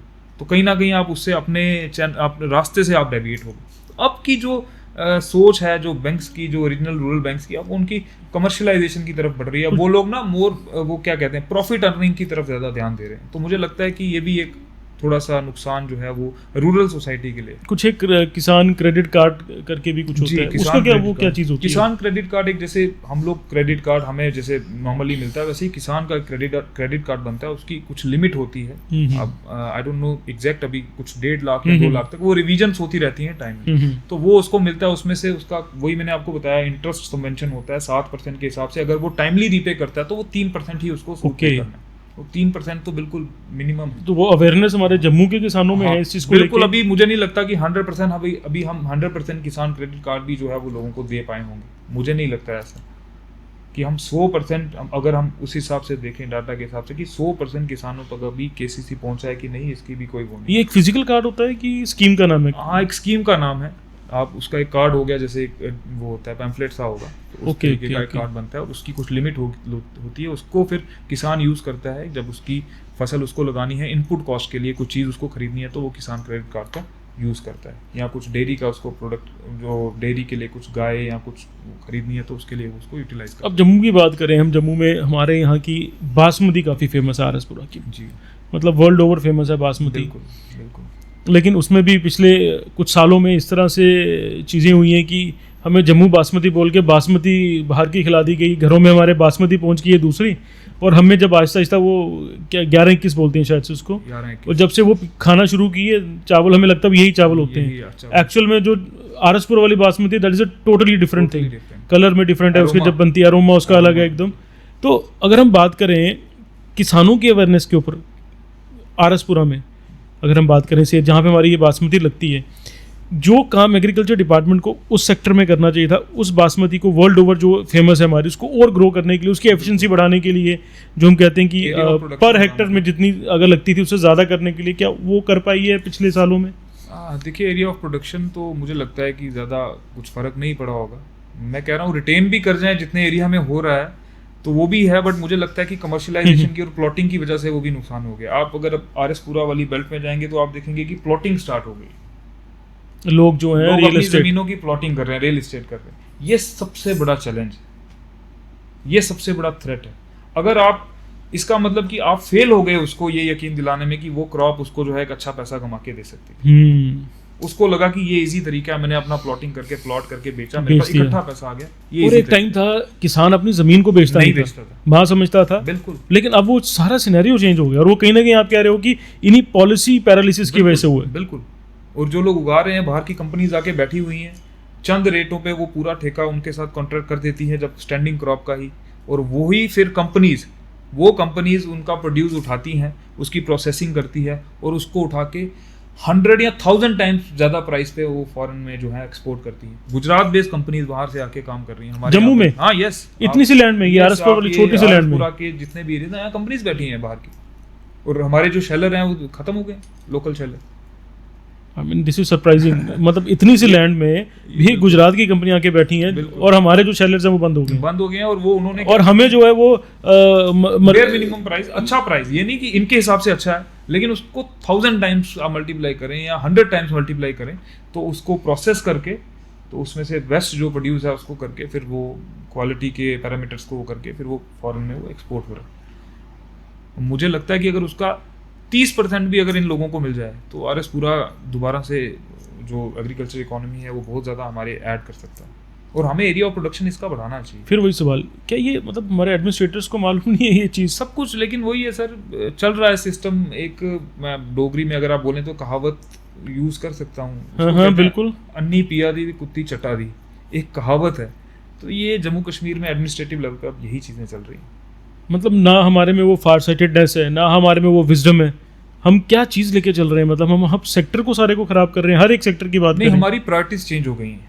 अब हमारी प्रायोरिटीज है कि हमारे जो लोग ऊपर बैठे हैं वो जो कमियां हैं उनके ऊपर ज़्यादा रोना शुरू कर देते हैं, बजाय इसके कि मैं अपॉर्चुनिटी मेरे पास क्या है, मैं किस पे काम कर सकता हूँ। नहीं, मैं ये देखता हूँ कि अच्छा मेरे पास ये कमी है, अब मेरे पास सारा प्रोटोकॉल हो तो ही मैं काम करूँगा, अब मेरे पास स्टेट आएगी तो ही मैं काम करूँगा, अब मेरे पास इतने MLAs होंगे तो ही मैं काम करूँगा। ऐसा नहीं, आपको जो मिला है, देखो सबसे ज्यादा सफर तो लोग हैं ना, बावजूद इसके लोगों ने मैंडेट दिया, इलेक्टेड गवर्नमेंट, इसमें तो लोगों की गलती नहीं है, लोगों ने तो आपको मैंडेट दिया। अब काम तो सरकारों को करना है। जो डिपार्टमेंट आपके पास है, से फॉर एग्जांपल आप ट्रांसफर नहीं कर सकते हो, आप मत करिए, लेकिन जो डिपार्टमेंट है, आप रिक्रूटमेंट करिए, आप अपने नौजवानों का जो है वो भरोसा जीतिए, नौजवान आपके साथ खड़े होंगे। लेकिन अगर आप रोते रहेंगे, 1 साल हो गया आज गवर्नमेंट को, ऐसे देखते देखते 5 साल निकल जाएंगे, आप दोबारा इलेक्शन लड़ने आ जाएंगे, आपकी अपॉर्चुनिटी इंटैक्ट है, लेकिन वो 35 साल वाले का क्या, जिसकी ओवर एज हो गई और वो खत्म हो गई अपॉर्चुनिटी, उसका क्या? दिवांश, लास्ट में पूछूंगा एक सवाल, आपको कभी अगर मौका मिले कुछ एक इस सेक्टर में रिफॉर्म करने का, तो क्या रहेगा वो? सर, मुझे अगर कभी ज़िंदगी में मौका मिला एग्रीकल्चर सेक्टर को रिफॉर्म करने का, तो इस लेवल के रिफॉर्म्स हम कर सकते हैं जो हमारी सोच है, कि मैं आपको मतलब शब्दों में बयान नहीं कर सकता। सबसे बड़ा चैलेंज जो है यंग टेक्नोक्रेट्स का, हमारे जो दिक्कत है, पहले तो मैं उसको विद इन ए डे या विद इन ए वीक जो है इसको हल कर दूँ, through competition, through public service commission. जो ब्रिलियंट माइंड्स हैं, टेक्नोलॉजी बेस्ड क्वेश्चंस उनके एग्जाम में पूछे जाएं, लेटेस्ट टेक्नोलॉजी के क्वेश्चंस, उनके ब्रेन की टेस्टिंग की जाए, वो करके उनका एग्जाम लेके और उनको फील्ड में छोड़ दिया जाए 5-5 सालों के लिए, 7-7 साल के लिए, लेटेस्ट टेक्नोलॉजी, और उनको फील्ड अलॉट कर दी जाए, फार्मर के साथ अटैच कर दिया जाए, और आप फार्मर के साथ मिलके जो है वो डेवलपमेंट, उसकी फील्ड को तैयार करो और उसमें से आप अपना आउटपुट दिखाओ। फिर लोकल जो मार्केट है उसको उसके साथ लिंक करो, इसके लिए अलग से एक डिपार्टमेंट बनाया जाए, एग्री बिजनेस मैनेजमेंट करके, मार्केटिंग करके एक डिपार्टमेंट बनाया जाए जो उसको लिंक करे। इन सारे चीज़ों को लिंक करके जो बेस्ट प्रोड्यूस है उसकी उसको कीमत मिले, और डिपार्टमेंट में जो लोग नौकरी कर रहे हैं उनको तो तनख्वाह गवर्नमेंट दे रही है। इससे पूरे सेक्टर का जो रिफॉर्म बनेगा, और लेटेस्ट टेक्नोलॉजी यूनिवर्सिटी के साथ उस टेक्नोक्रेट का रेगुलर लाइजनिंग ऑफिस एक होनी चाहिए, लाइजनिंग ऑफिसर अपॉइंट हो, ताकि वो उसके साथ लाइजनिंग करे, और लेटेस्ट टेक्नोलॉजी हर 6 महीने 8 महीने के बाद यूनिवर्सिटी में उनकी 15 दिन की ट्रेनिंग हो, जिसमें वो सीखें, फिर जाके वो उसमें या कोई दिक्कत आए तो वो उनके साथ करें। ये इस तरीके की जब आपकी चेन सिस्टम बनेगा, एक लिंक बनेगा एग्रीकल्चर डिपार्टमेंट में, तो ही रिफॉर्म्स आएंगे। और जो जहाँ की स्पेशलिटी है, RS-पुरा की बासमती है, या हमारे पहाड़ों की दक्षिण मरवा के राजमा है, गुच्ची है हमारे यहाँ की, या गुच्ची है, या सैफरॉन है, इन चीज़ों को किस तरीके से डेवलप करना है, इनका एरिया ऑफ प्रोडक्शन कैसे बढ़ाना है, प्रोडक्शन कैसे बढ़ सकती है, अच्छा इनकी बेस्ट मार्केट कहाँ पर मिल सकती है किसानों को, मिडल मैन को खत्म करके, या मिडल मैन का जो क्या कहते हैं जो उसका प्रॉफिट है उसको कम करके उसका कुछ % जो है वो किसान को मिले। ये चीज़ें जब आप नहीं करेंगे जब तक आप, तब तक रिफॉर्म्स नहीं आ सकते। रिफॉर्म्स तो तभी आएंगे जिसने उगाया है एंड तक, जब तक उसको कुछ बेनिफिट नहीं मिलेगा तब तक ऊपर से कागजों पे रिफॉर्म्स रहे उसका कोई मतलब नहीं है। चलिए, धन्यवाद। काफ़ी एक इन्फॉर्मेटिव मैं कहूँगा ये वाला हमारा जो आज का सेशन, पॉडकास्ट सेशन रहा इन टर्म्स ऑफ एग्रीकल्चर, क्योंकि जम्मू कश्मीर में हम एग्रीकल्चर की बात बड़ी कम करते हैं, लेकिन जैसे कि हमने पहले कहा था, बात कम करना नहीं, बात करना ज़रूरी है। जब तक बात करेंगे नहीं, इम्पोर्टेंस नहीं समझेंगे एग्रीकल्चर की, जैसे मैंने पहले कहा था कि ये वो सेक्टर है जो हमें खिलाता भी है और हमारी इकॉनमी को संभालता भी है, तो हमें ज़रूरत है एग्रीकल्चर पे फोकस लाने की। हर एक छोटे से छोटे एस्पेक्ट पे हमने कोशिश की दिवांश से बात करने की, जिस चीज़ की हमें नॉलेज नहीं थी, आम एक इंसान को नॉलेज नहीं होती, उसको इस पॉडकास्ट में हमने लाने की कोशिश की, ताकि हमें अवेयरनेस थोड़ी सी हो जाए इन चीज़ों को, एग्रीकल्चर को लेके, इसके अलाइड जो चीज़ें होती हैं उससे लेके, ताकि जब हम कभी अपने चाहे पॉलिटिशियंस हो जाएं, चाहे एडमिनिस्ट्रेशन में जो लोग हैं, उनसे कभी बैठे उनके साथ सवाल जवाब कर सकें, तो हमें थोड़ी सी नॉलेज होनी चाहिए इन चीज़ों को लेके। चलो दिवांश, धन्यवाद आपका, आपने हमें आज काफ़ी इन्फॉर्मेटिव ये सेशन में हमें हेल्प किया, इसको और अवेयर करने की कोशिश की जो हमने लोगों को आज। आई होप कि लोग भी अवेयर हुए होंगे जो देखेंगे हमें। दोबारा मौका मिलेगा इस चीज़ पे, हमारे में प्रश्न कुछ आएंगे, सवाल क्वेश्चन आएंगे मेरे माइंड में, मैं दोबारा बुलाऊंगा आपको, दोबारा बात करेंगे इसके ऊपर। चलिए, धन्यवाद दिवांश। थैंक यू सर, धन्यवाद, थैंक यू। Thank you.